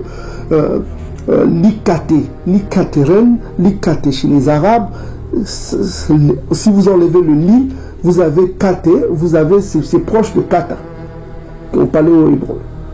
Donc on voit que les Arabes sont plus proches des langues paléo-hébraïques et les bantous en même temps. Donc on voit qu'il y a trois peuples qui se dégagent là, notamment nous avons les Arabes, mais nous avons les bantous, et vous avez voilà quoi, les bantous et les Arabes sont très proches dans la linguistique. Ok? Et ça c'est valable aussi avec tous les Soudanais, que ce soit le Wolof, les Soudanais qui sont en Côte d'Ivoire, en Gambie, qui sont un peu partout en Afrique de l'Ouest, vous faites ce test-là que je vous donne, vous verrez que ils ne sont pas des Hébreux. Ok? Alors, Edom, pour mentir aux nombreux peuples, il va dire que c'est des langues nigéro-congolaises, parlées partout, nigéro-congolaises. N'écoutez pas ce mensonge, parce que nous avons pris des mots, beaucoup de mots, nous avons fait la comparaison avec d'autres peuples. Ce n'est que les Bantous qui ressortent comme les Israélites. Ce n'est que les Bantous qui ressortent comme les Israélites. Les autres ne sont que des Chamites. Voyez-vous, c'est des Chamites. Donc, ne vous fiez pas à ce qu'ils vous disent, oh, c'est des langues nigéro-congolaises qui sont parlées partout. Non, non, non, non, non, non, non. Nous avons bien étudié, et l'étude qu'on vous présente là, vous verrez vous-même qu'il y a une grande différence entre les Bantous, qui sont sémites, et les autres Africains. Ce n'est pas pareil. Ce n'est pas pareil, on continue. Edom est là pour tromper, Edom est là pour faire en sorte qu'il y ait des mariages mixtes entre Africains, l'union, tout c'est du mensonge ça. C'est du mensonge, Edom nous ment. Il faut étudier soi-même, il faut étudier les langues soi-même. Il faut être un chercheur, il ne faut pas être bête, on te dit que oh, c'est comme ça, oh, oh, et toi tu tout bête là, tu fais. Non, il faut étudier les mots, il faut étudier qui est qui. Voilà, voilà. Ok? Donc on continue. Bon, on va aller maintenant avoir d'autres mots pour identifier. On va prendre le mot de la vie quotidienne, notamment l'eau. L'eau qui est le principe de la vie, hein, parce que l'eau, les patriarches, notamment dans la Bible, ils buvaient de l'eau. Hein, et puis, en hébreu, par exemple, le ciel, ça se dit Shamahim. Donc, il y a le mot Maï, il y a le mot hébreu qui est associé au ciel. Voilà. Le mot ciel est associé à l'eau. Donc, voilà quoi. Donc, on va voir le mot eau, qui est de la vie quotidienne, pour voir quel est le mot le plus proche. Ok? Donc, on voit par exemple, chez les Arabes, ça se dit Mahan. Ok? L'eau se dit Mahan. Excusez ma prononciation, ça se dit Mahan. Maintenant, chez les Yoruba, ça se dit Omi. Ok? Chez les Igbo, peuple soudanais, toujours du Nigeria, ça se dit Mimiri. Ok? Maintenant, chez les Haoussa, ça se dit Roua. Roua. L'eau se dit Roua. Chez les Haoussa. Maintenant, en Lingala, chez les Bantous, ça se dit Maï. Maintenant, en hébreu, ça se dit Maï, et ils prononcent le M, Maïm. Pour ceux qui prononcent le M. Or, on sait qu'en paléo-hébreu, on ne prononce pas la consonne finale. Donc, la bonne prononciation est avec le lingala. Donc, ici, on constate encore plus que les Arabes sont éloignés de l'hébreu, parce qu'ils disent Mahan. Ceux qui sont proches de l'hébreu, on constate encore que c'est les Bantous, parce qu'ils disent Mahim. Et on voit que les Hébreux, ils disent Maïm. Donc on voit que les langues sémitiques hébraïques, notamment jacobin, est plus proche des Bantous et éloignée des Arabes, éloignée des Soudanais. Vous voyez? Donc c'est les Bantous qui sont plus proches de l'hébreu. Donc on voit aussi ici que c'est les Bantous qui sont plus proches de l'hébreu que des langues chamites ou des langues arabes. Donc on constate que Abana, qu'on appelle Abraham, avait 2 enfants. Il avait des enfants, on prétend dire que, bon, voilà, on dit qu'il y a les Ishmaélites, les Ishmaélites c'est l'arabe, vous voyez. Donc on voit que l'enfant, il était issu d'une mère égyptienne. Donc il y a une traduction qui veut dire tradition sémite qui explique que c'est la maman qui transmet la langue à son enfant. Si vous allez dans le livre de Néhémie chapitre 13, vous verrez que la transmission est maternelle, la transmission linguistique est maternelle. C'est pourquoi Néhémie s'offusquait quand il voyait des Congos qui se mariaient avec des étrangers et qui n'enseignaient même pas la langue Congo, qui est l'hébreu pur. Donc ici on voit encore que les Bantous ont gardé, sont plus proches des patriarches dans leur langage, que les autres peuples, notamment chamites ou arabisants ou arabisants ou arabes. Donc, notamment les noms de la vie quotidienne, notamment l'eau, on voit que c'est les Bantous qui sont plus proches. Ok? Nous sommes en train de comparer les langues des Africains et les langues des autres sémites, hein, selon la tradition que nous donnent les intellectuels, et que la Bible parle de Ishmaël, de Couche et de Jacobins, la famille de Jacob. Donc il faut savoir que Noé définit trois types de... Donc il y a des japhétistes, hein. Les japhétistes on n'a pas encore utilisé, hein. Les japhétistes on sait que c'est les Asiatiques et les dérivés des Asiatiques, hein, qui viennent notamment des peuples Cochin d'Afrique du Sud, qui sont les anciens japhétistes. Ils se sont éparpillés jusque dans Polynésie, tout ça comme ça. Et si vous voyez le film Moana, vous voyez que c'est une langue très ancienne, le bantou, donc on voit Moana. Ils utilisent Moana pour enfants. Vous voyez ce film-là que je vous montre sur l'écran. Qui est Maui? C'est le plus grand demi-dieu de toutes les îles du Pacifique. Avec son hameçon magique, il a ralenti la course du soleil, fait naître des îles de l'océan, combattu des monstres. Et je sais de quoi je parle. Parce que je suis Maui. Hey! Laisse-moi faire, d'accord?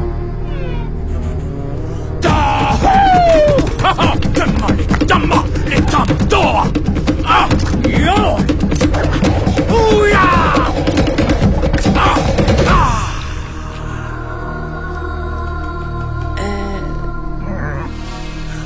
C'est tout? Vraiment? Je suis demi-dieu pourtant. We are explorers reading every sign. We tell the stories of our elders in a never-ending chain. Away, away, defendo te Marie, naeko hagilia. We know the way.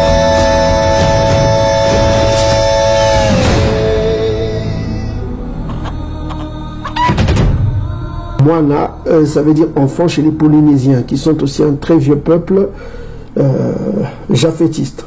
Donc ils utilisaient la langue Congo ancien. Donc on voit que la langue ancienne c'est le Kikongo. On a commencé avec la transmission, hein, la transmission qui est familiale. On a essayé de voir le verbe marier et on a vu l'enfant. On a vu que jusque-là, les langues bantoues sont plus proches de l'hébreu jacobin que les autres peuples. Donc, et on a vu que les autres peuples s'éloignent plus de l'hébreu jacobin. Donc, on voit aussi que les objets de la vie quotidienne, on a essayé de voir l'eau. On a vu aussi avec l'eau, les bantous sont plus proches de l'hébreu que les autres peuples. Donc ici on va voir encore les objets de la vie quotidienne, notamment le bois. Parce qu'il faut, pourquoi on a pris le bois? Parce que le bois servait à faire cuire les aliments, à faire du pain, hein. Le pain qui servait aussi les jours des fêtes, notamment les fêtes citées dans la Bible, hein. Notamment la Pâque. La Pâque, d'ailleurs le mot Pâque ça veut dire Pessa. Pessa, ça veut dire en Kikongo, c'est partager, c'est le partage. C'est pourquoi Isaïa, sur la table, il a partagé le pain. Donc on voit que cette étymologie-là revient toujours au bantou. Ça ramène toujours au peuple bantou. C'est pourquoi il faut étudier les mots bantou. Vous avez beaucoup de richesses, surtout en Kikongo, hein. Vous avez Pessa qui veut dire, Pessa, vous dites la Pâque, la Pâque, la Pâque. Mais vous savez, la Pâque en hébreu, c'est quoi? La Pâque en hébreu, c'est Pessa. Or, ce mot Pessa, ça veut dire partage. Donc on voit déjà l'histoire à travers ce mot-là, Pessa. On rentre dans l'histoire, on comprend comment se passait la Pâque en fait. La Pâque était une fête de partage. Et c'est pourquoi on a vu Isaïa assis avec ses disciples, partageant le pain à ses disciples. Donc on voit que c'était une fête de partage, une fête familiale, une fête conviviale, une fête de famille, là où les gens étaient rentrés chez eux pour assister derrière eux à la mort des fils de Cham qui devaient être tués par l'ange Congo, l'archange Congo. Donc on voit ici que c'est ça qui se passe. Ce qui est important, c'est ça. On va voir les objets de la vie quotidienne, notamment le bois qui servait à cuire les aliments, à cuire aussi du pain dans les fours, qui étaient souvent les fours anciennes, qu'on mettait avec de la terre cuite, tout ça comme ça, on mettait du bois pour faire cuire les aliments. Donc on va voir le bois, parce que le bois, c'est des mots qui se gardent dans la transmission. On ne peut pas enlever ces mots, même quand le colonisateur vient, il y a des mots qui se gardent, les mots de la transmission, notamment la vie avec la famille, et puis les mots de la vie quotidienne. Donc le bois, chez les Chamitos, les Soudanais chamites, notamment les Igbo, qui constituent, on parle de grands peuples africains, notamment le Nigeria, là où est concentré les grands peuples de l'Afrique soudanaise. Et puis on voit chez les Igbo, on voit Osisi. Le mot se dit Osisi pour le bois. Chez les Haoussa, ça se dit Itase. Chez les Haoussa. Chez les Yoruba, ça se dit ici. Donc on voit que Osisi, ici, c'est presque les mêmes mots que chez les Yoruba et les Igbo. Et chez les Arabes, ça se dit Kashaboum, Rachaboum. D'autres disent Rachaboum, je ne connais pas bien la prononciation, ça se dit Kashaboum, Rachaboum. Et en hébreu, ça se dit, le bois se dit Itzi, Itzi. Ok, Itzi. Itzi, comme vous pouvez voir même, ça se dit ici. Et c'est le Congo, ça se dit pareil, Itzi.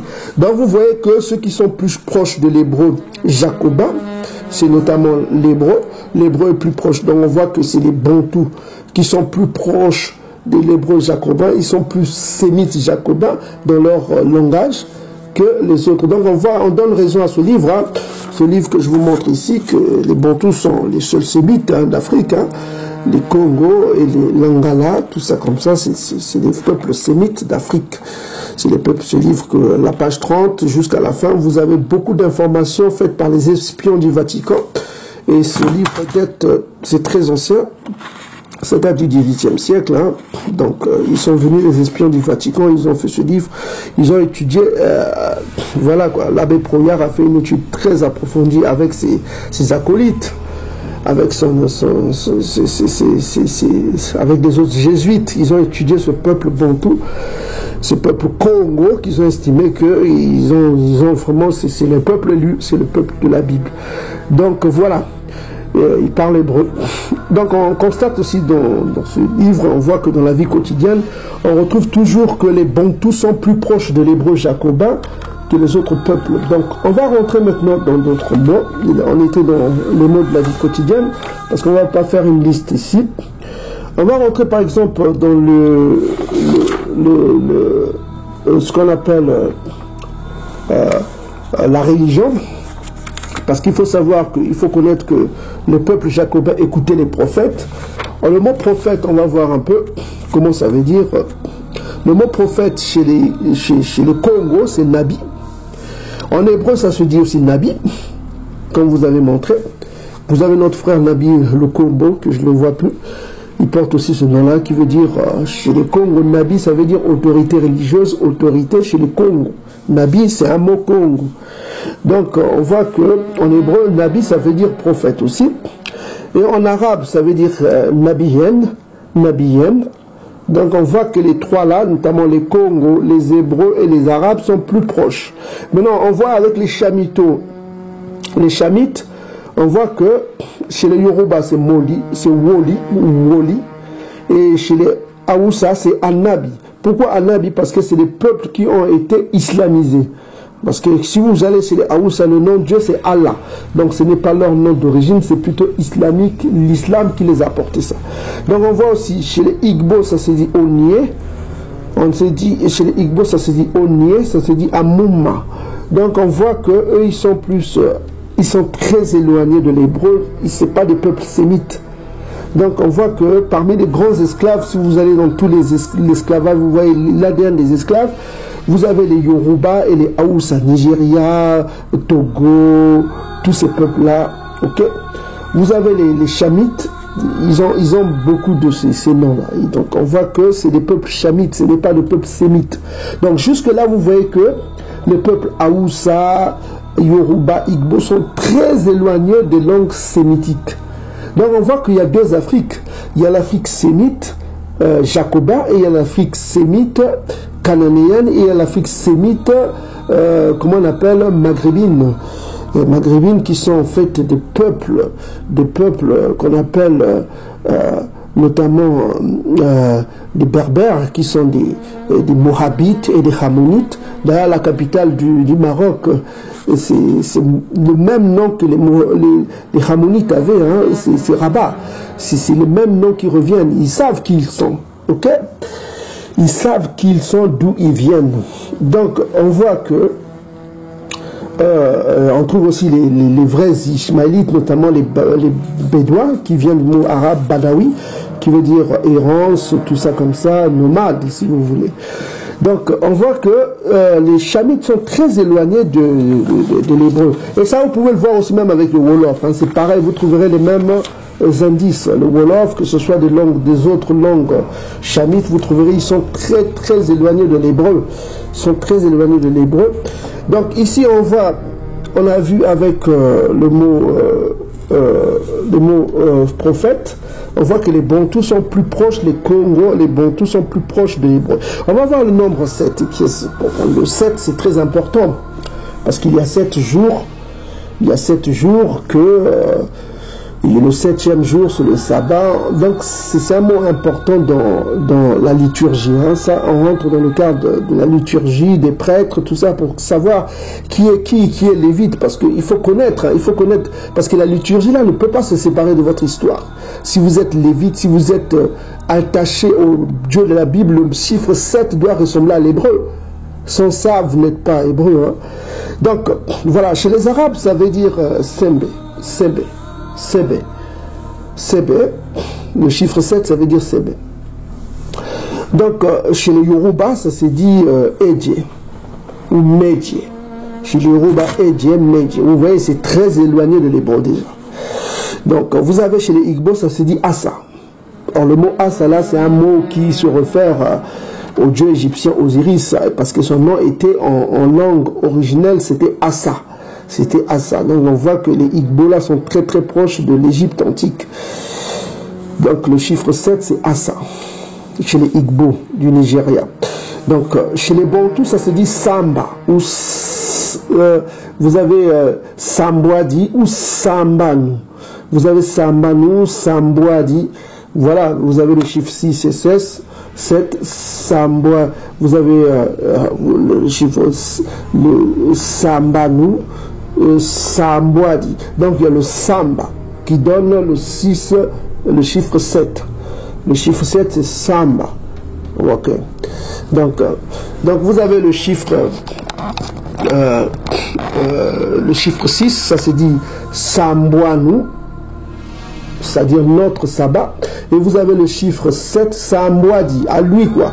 Donc c'est son 7 à lui. Donc Sambwanu, notre 7. Et ton 7 c'est Sambwadi, à toi. Donc voilà, c'est ça. Donc le chiffre 7 c'est Samba. Et puis il y a beaucoup de noms Samba hein, chez les Bantous, Samba, Massamba. Voilà, ça se retrouve toujours au sabbat. C'est le même nom que le sabbat. Le sabbat, 7, sabbat, il y a des équivalences en hébreu. Samba. Samba. Et puis je vous donne un petit secret. Ceux qui ont souvent le nom de Massamba, Samba, ils ont des origines lévites. Ils sont des origines lévites. Massamba, Samba, vous avez Ndala, vous avez Nzaba, vous avez Longa, Malonga, vous avez des noms comme ça. C'est des lévites, c'est des noms qui se réfèrent aux lévites. Vous avez beaucoup de noms comme ça. Vous avez des Lemba, Malemba, vous avez des noms comme ça, ou Yenga, Yengo, vous avez des noms comme ça, quoi. C'est réfère aux lévites. Je vous donne un petit secret là. Voilà, ça on en parlera dans d'autres vidéos. Donc on voit ici, le chiffre 7, ça se dit Samba. Et puis vous avez en hébreu, ça se dit Seba, ça se dit, d'autres disent Sheba. Chez les Yiddish, c'est Sheba, et en hébreu, c'est Seba. Donc Samba, Seba, c'est plus proche que par rapport à d'autres langues chamites. Chez les Haous, ça se dit Bakwai, Bakwai.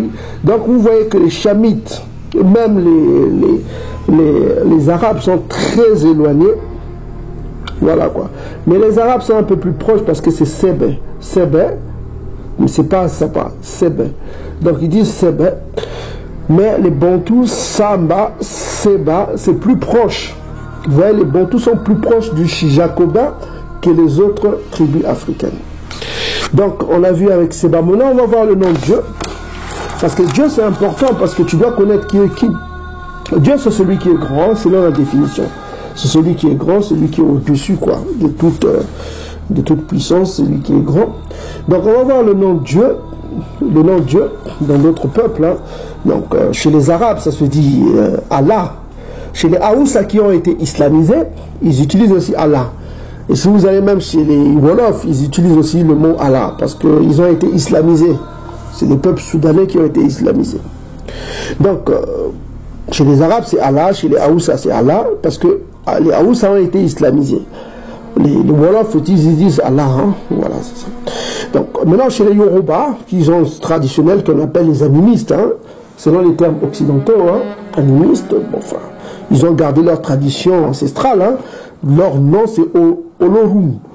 Voilà, que le Tout-Puissant m'excuse d'expliquer ce nom-là, c'est le nom de leur divinité peut-être. Hein? Donc c'est Olorum ou Olodumare. Olodumare.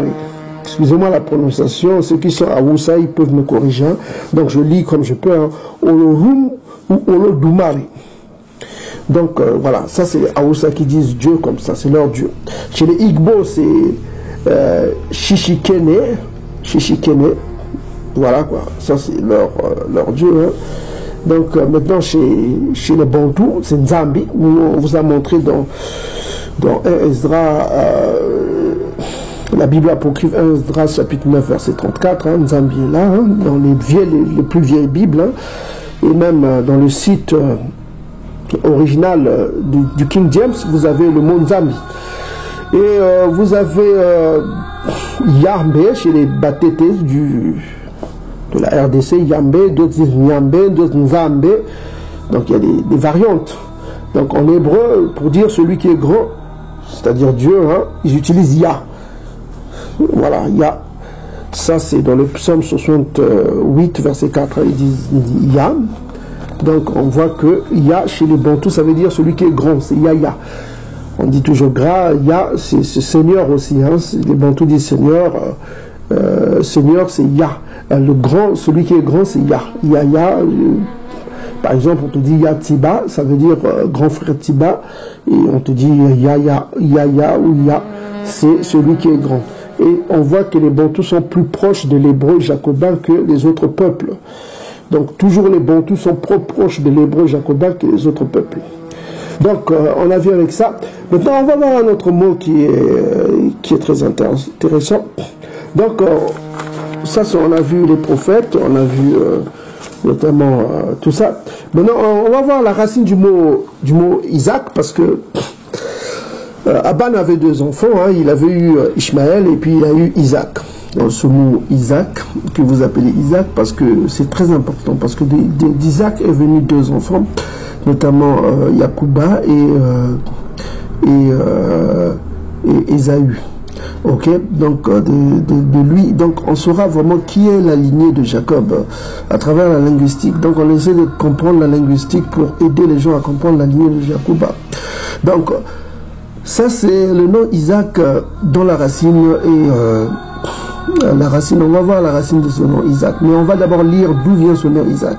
Si vous allez dans le livre de Genèse chapitre 17 verset 19, donc on voit que Tatanzam dit certainement ça là, le R c'est le son du L, hein, en hébreu.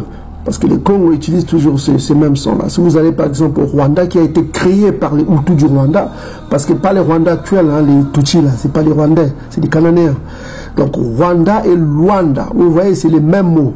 Donc d'autres utilisent le R, d'autres utilisent le L. À Luanda, on dit Luanda avec le L.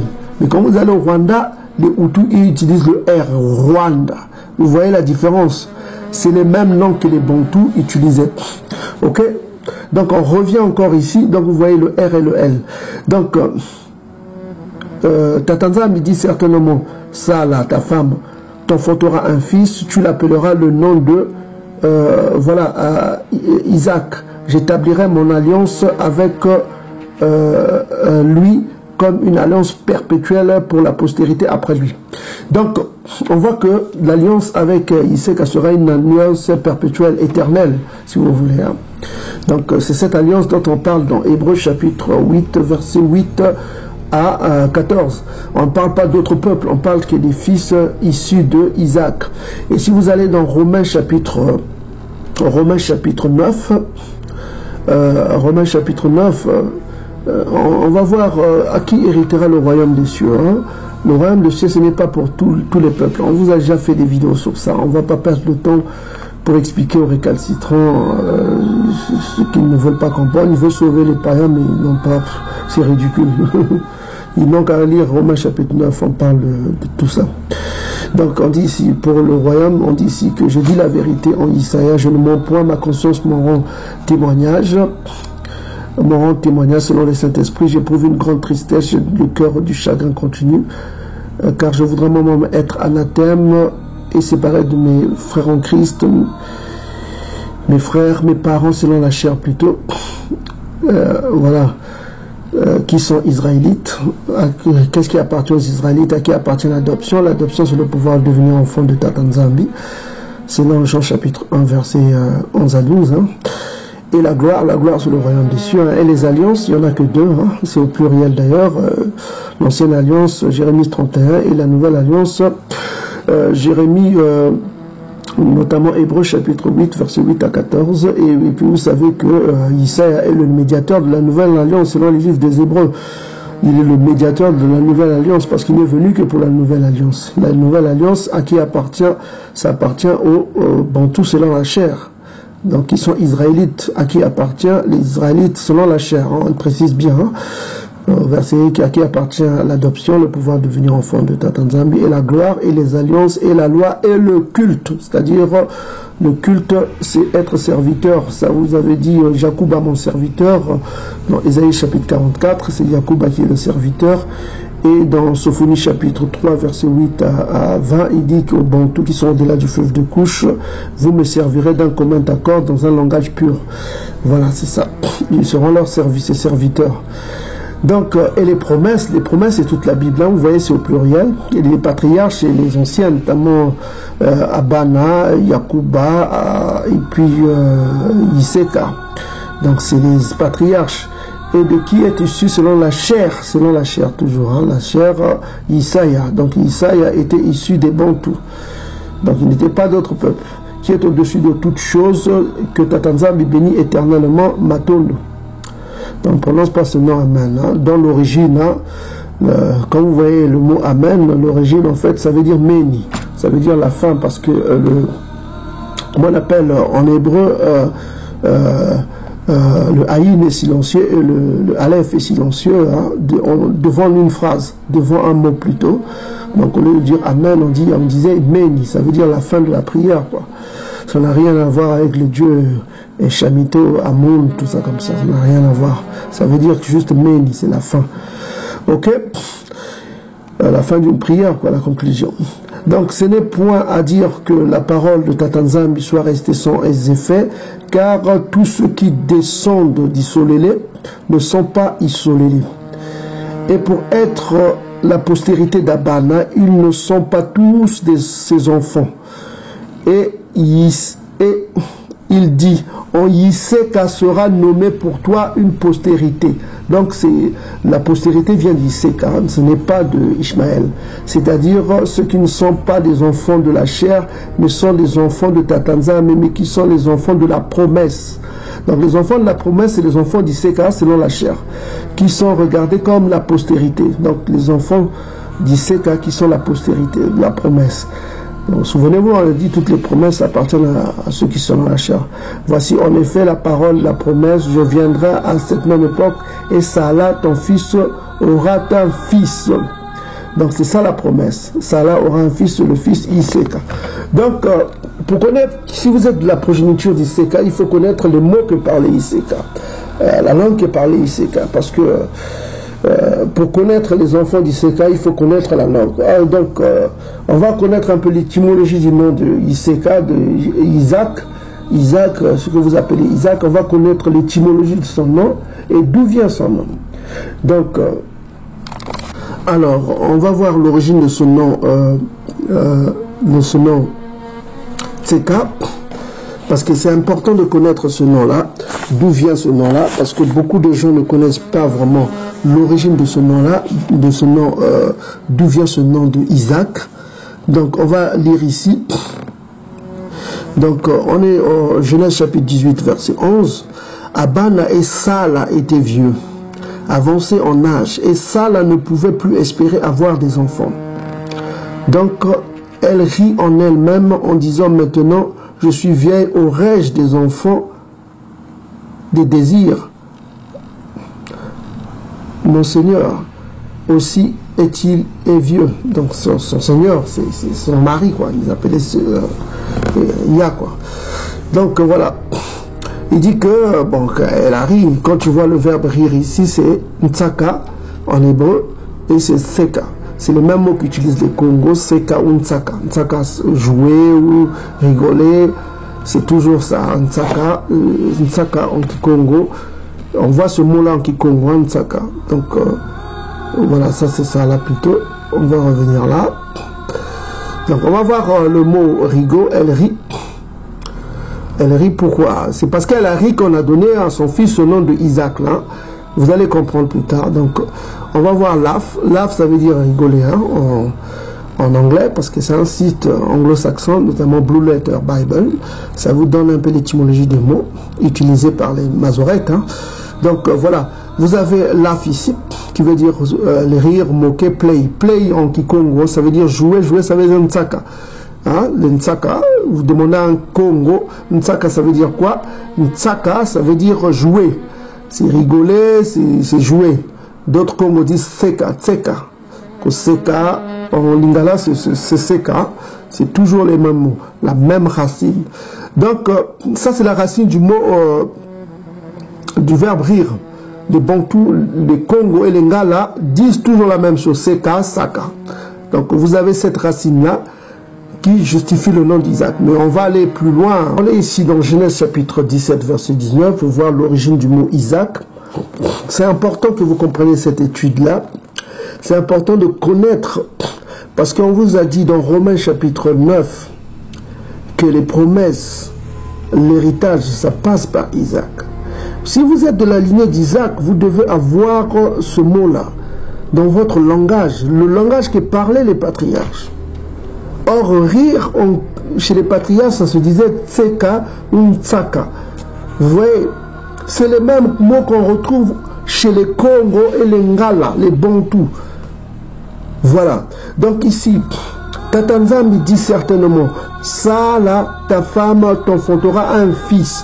Tu l'appelleras au nom de qui? Isaac. J'établirai quoi? Mon alliance avec lui comme une alliance perpétuelle, c'est-à-dire éternelle, pour sa postérité après lui. Donc, l'alliance dont on parlait Romain aussi, l'alliance éternelle, c'est pour la descendance d'Iseka.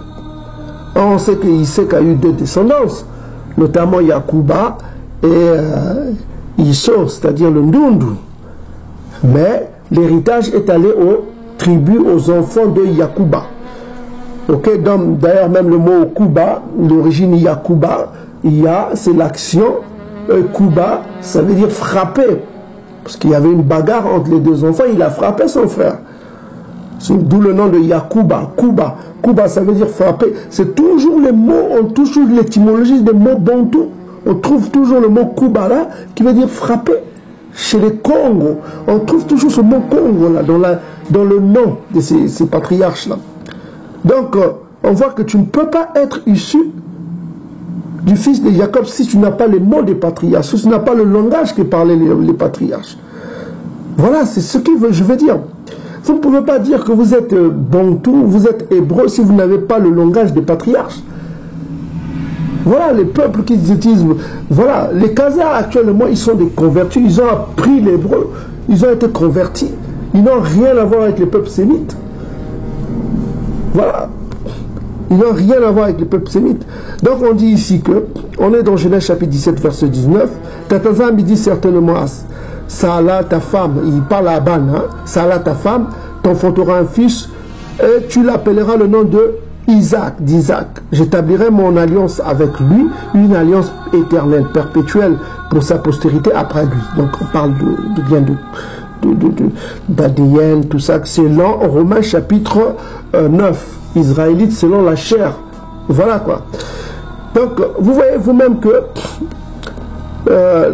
qui sont ces fils-là qui auront droit à cette alliance éternelle dont a parlé le livre d'Hébreux chapitre 8, versets 8 à 14, qu'on va lire tout à l'heure. Ok? C'est la descendance d'Isaac. Mais quel était son peuple?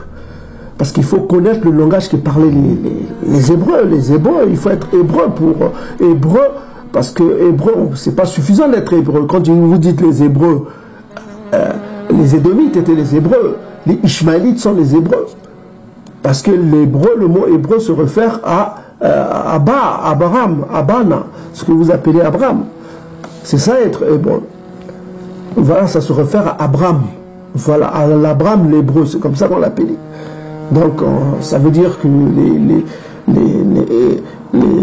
les Édomites sont des Hébreux, les Ishmaélites sont des Hébreux. Voilà, c'est ça.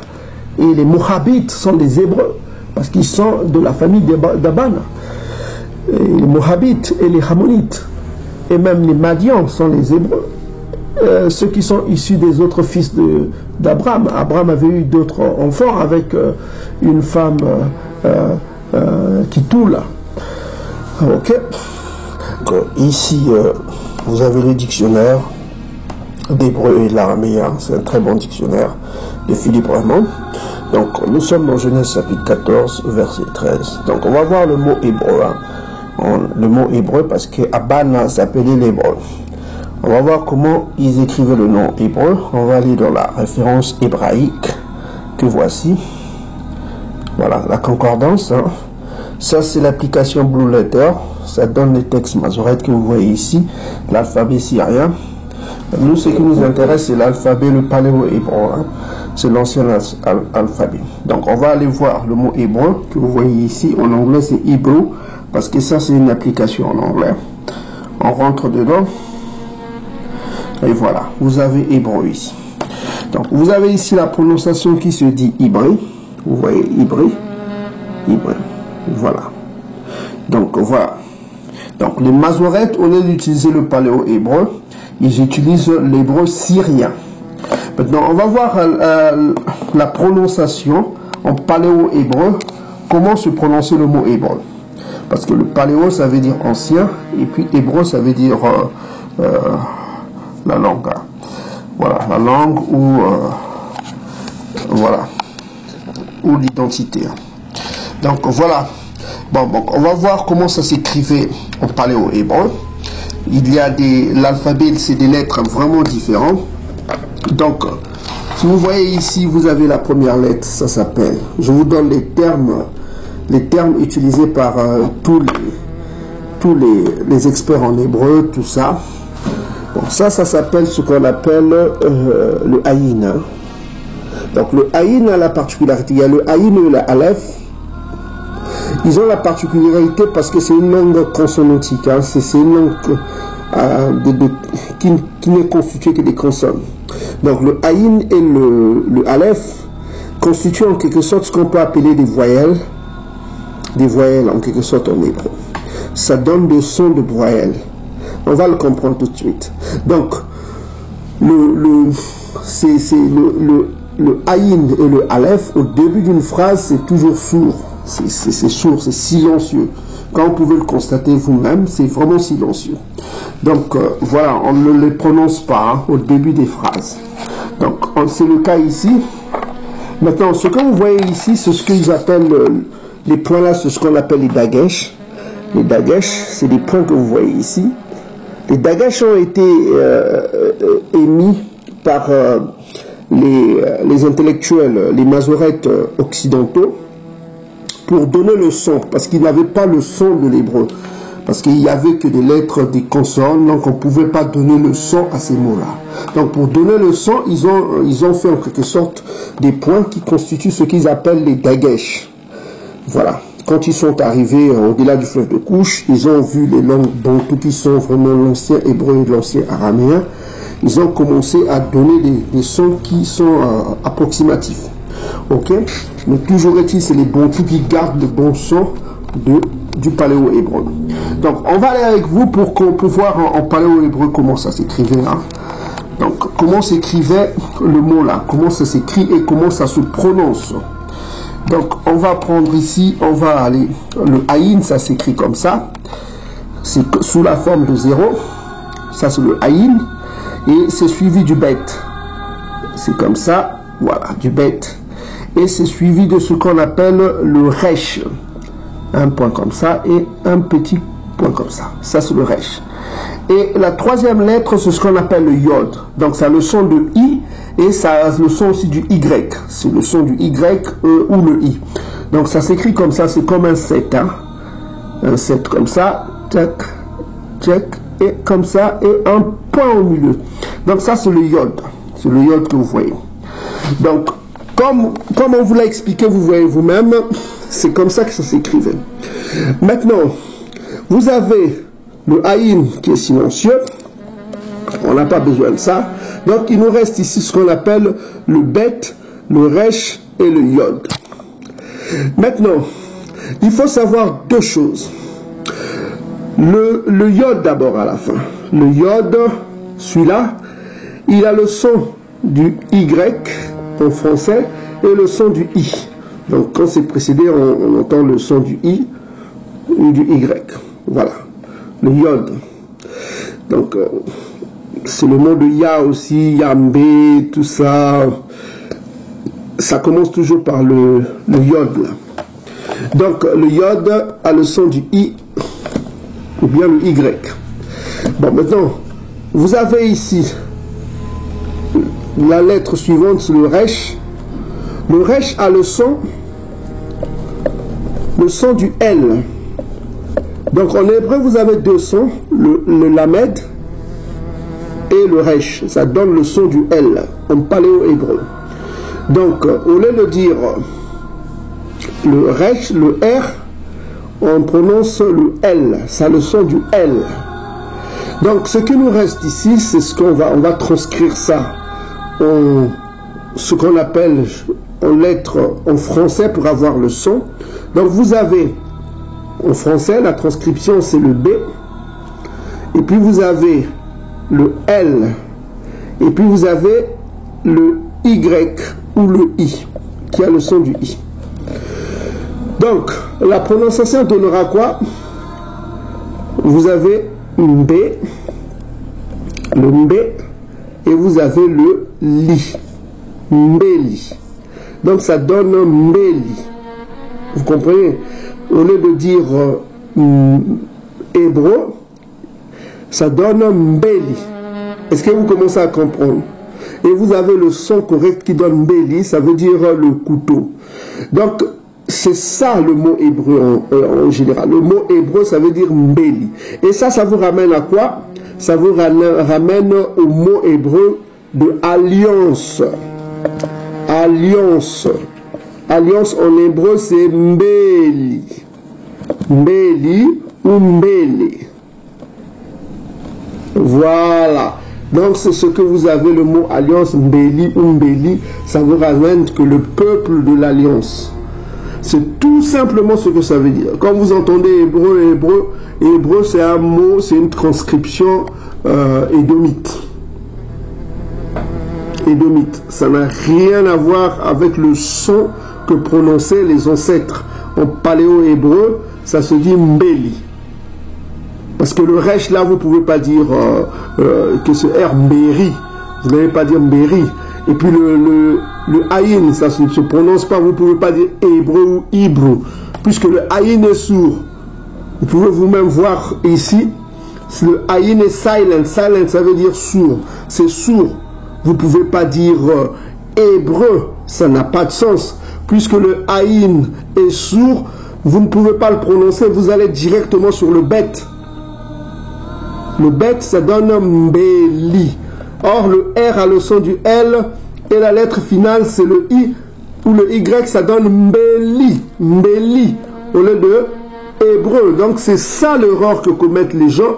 Et quand si vous prononcez correctement, si Edom a caché toutes ces choses-là pour comprendre la grammaire, ils connaissent la grammaire en paléo-hébreu. Pourquoi ils l'utilisent pas? Pourquoi ils donnent pas le bon son?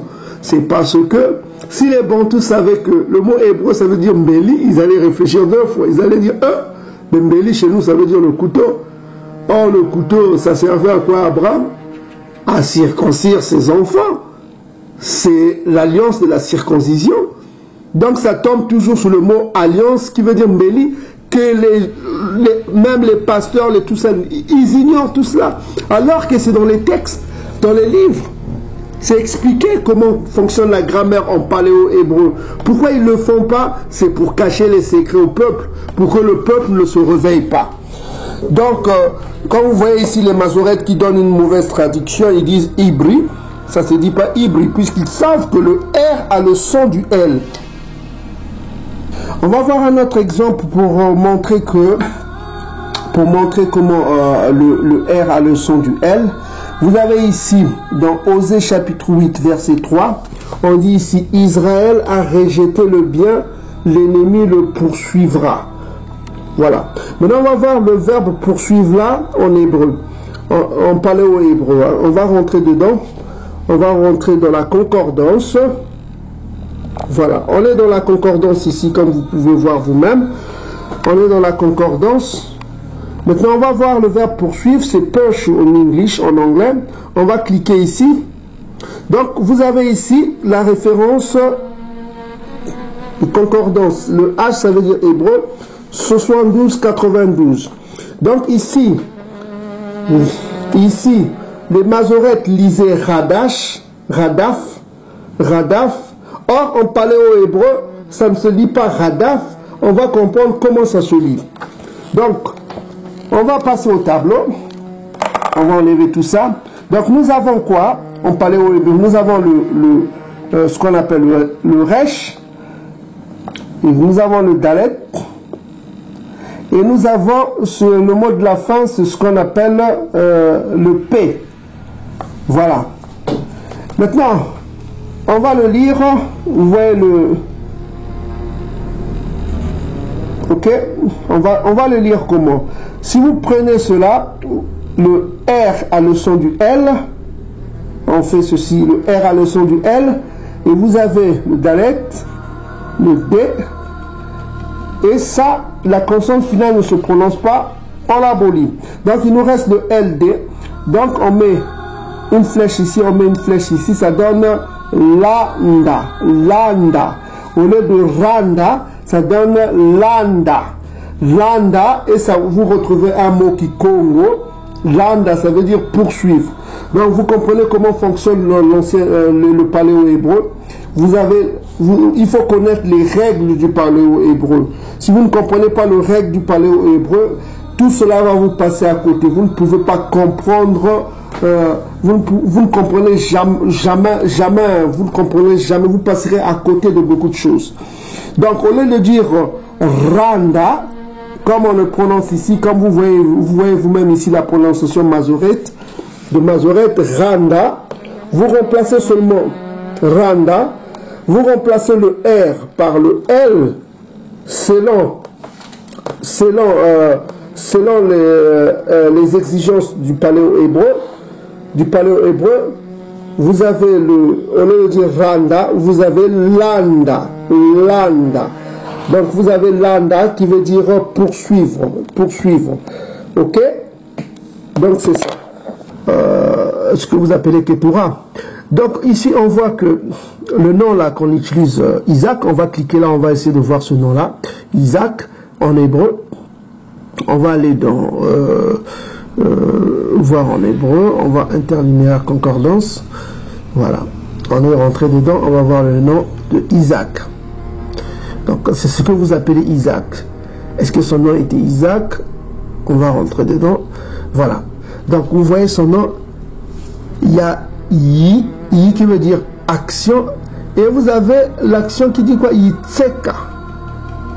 Ça veut dire il rigole, il rigole, tseka. Yitseka. Vous lisez vous-même. Regardez, Yitseka. Yitseka.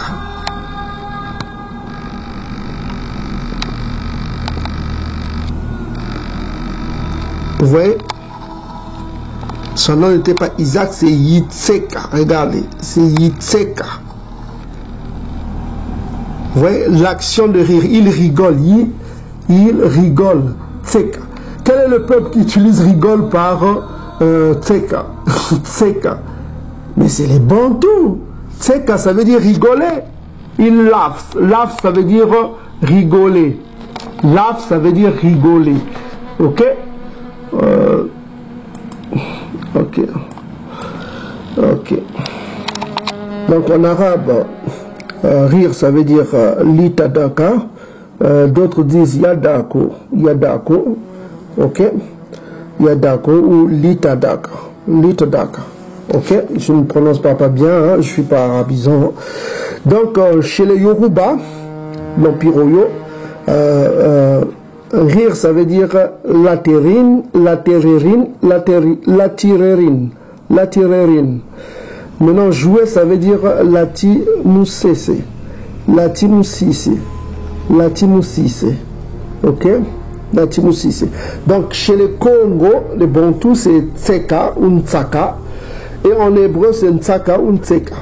Donc, on voit encore une fois que c'est les Congo et les Bantous qui sont plus proches de l'hébreu jacobin que les autres peuples. Maintenant, les Khazars actuels, ils parlent le yiddish, ils parlent pas l'hébreu. Pour ceux qui veulent s'informer sur le yiddish, ils vont sur Wikipédia, où nous avons une vidéo ici pour ceux qui veulent savoir la langue que parlent les juifs actuels, qui sont des yiddishiens. Vous avez une vidéo ici pour voir qui sont les juifs actuels. C'est leur propre peuple qui leur dit, vidéo choc, Israël, biblique et noir. Hein. Vous pouvez aller voir cette vidéo. Ça vous montre que ces gens-là, c'est des Khazars. C'est leur peuple qui parle. Maintenant, si vous voulez avoir d'autres informations sur ces Khazars, vous avez cette vidéo intéressante qui est un documentaire, des témoignages de leur peuple. Sur cette vidéo-là, les Juifs confirment qu'Israël est biblique et noir, hein, bantou. Hein. Vous pouvez voir cette vidéo aussi. Et puis, si vous voulez avoir le yiddish, vous savez l'histoire du yiddish, vous avez cette vidéo-là que nous avons publiée. Les scientifiques révèlent le grand secret. Hein. Vous avez cette vidéo, donc ça s'affiche ici.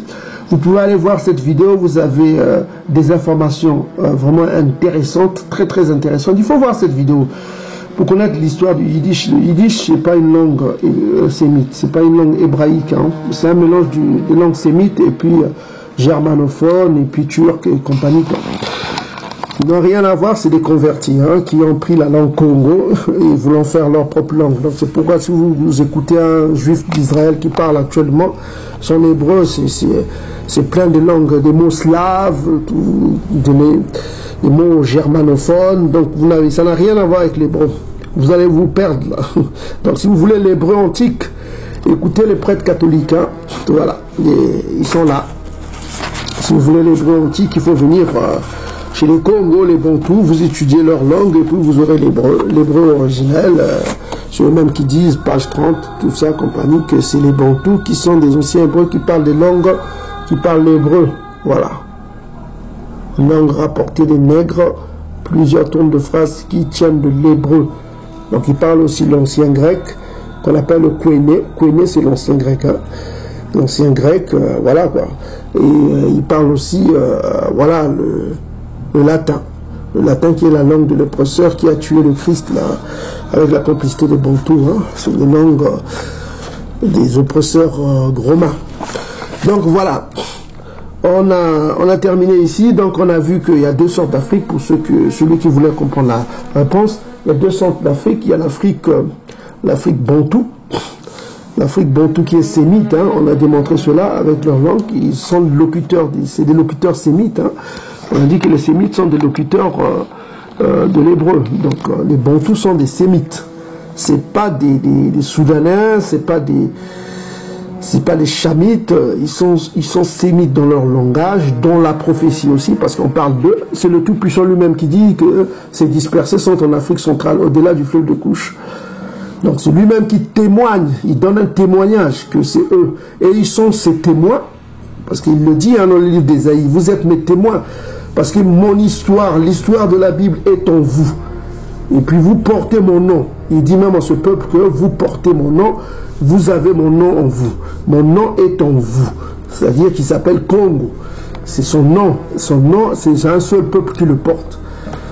Donc il oriente, il donne une orientation géographique là où il va rassembler son peuple en abondance. Il dit que au-delà du fleuve des couches, mes dispersés, mes adorateurs, c'est-à-dire mes serviteurs, si vous voulez, mes serviteurs, mes adorateurs, c'est-à-dire son peuple. Et voilà quoi, je vous prendrai au-delà du fleuve des couches et de là, je ramènerai vos captifs selon Sophonie chapitre 3, verset 3 à 20. Verset 3 à 20. Sophonie chapitre 3, verset 20. Il dit qu'il ramènera les captifs sous les yeux de ceux qui sont dispersés au-delà du fleuve de couche. Donc, à la fois, il connaît son peuple. Son peuple a gardé l'hébreu antique, l'hébreu biblique. C'est dans leur langage. On ne peut pas nier cela. On a comparé avec des langues des autres peuples africains. Ce n'est pas les mêmes langues. Ils n'ont pas les verbes que les Bantous ont. Les verbes très anciens, Kuba par exemple, qui veut dire frapper. Et vous voyez vous-même, j'ai oublié même de vous donner cette information-là sur Kuba. Vous avez d'autres peuples qui utilisent des autres mots. Les Igbo disent Aga pour Kuba, Idaselise pour les Yoruba. Donc, ce n'est pas les mêmes mots. Même les Arabes n'utilisent pas ce verbe Kuba pour dire frapper. Donc, pour vous dire que les Bantous ont gardé l'hébreu. Si vous voulez étudier l'hébreu, apprenez le Kikongo, c'est tout. Apprenez le Kikongo, vous aurez une richesse hébraïque. Donc, on voit que les fils de Cham, je mets au défi d'autres Africains qui viennent faire des commentaires. Oh non, si nous sommes les fils de Cham, il n'y a pas que les Bantous qui sont les fils de Cham. Eux aussi, ils doivent donner leur témoignage, parce que il faut connaître, on a donné la transmission, on a donné la vie quotidienne, on a donné la vie religieuse. On a vu que les Bantous sont plus proches des Sémites antiques que les autres peuples. Et ils ne sont pas seulement Sémites, mais ils sont Sémites jacobins. Et ça, c'est intéressant. Jacobin, ça veut dire de Jacob. Et voilà. Ils sont vraiment les anciens Israélites, là, les purs, les 100%, quoi, si vous voulez. Donc, voilà, on était là. Donc, et puis on va répondre à une dernière question rapidement.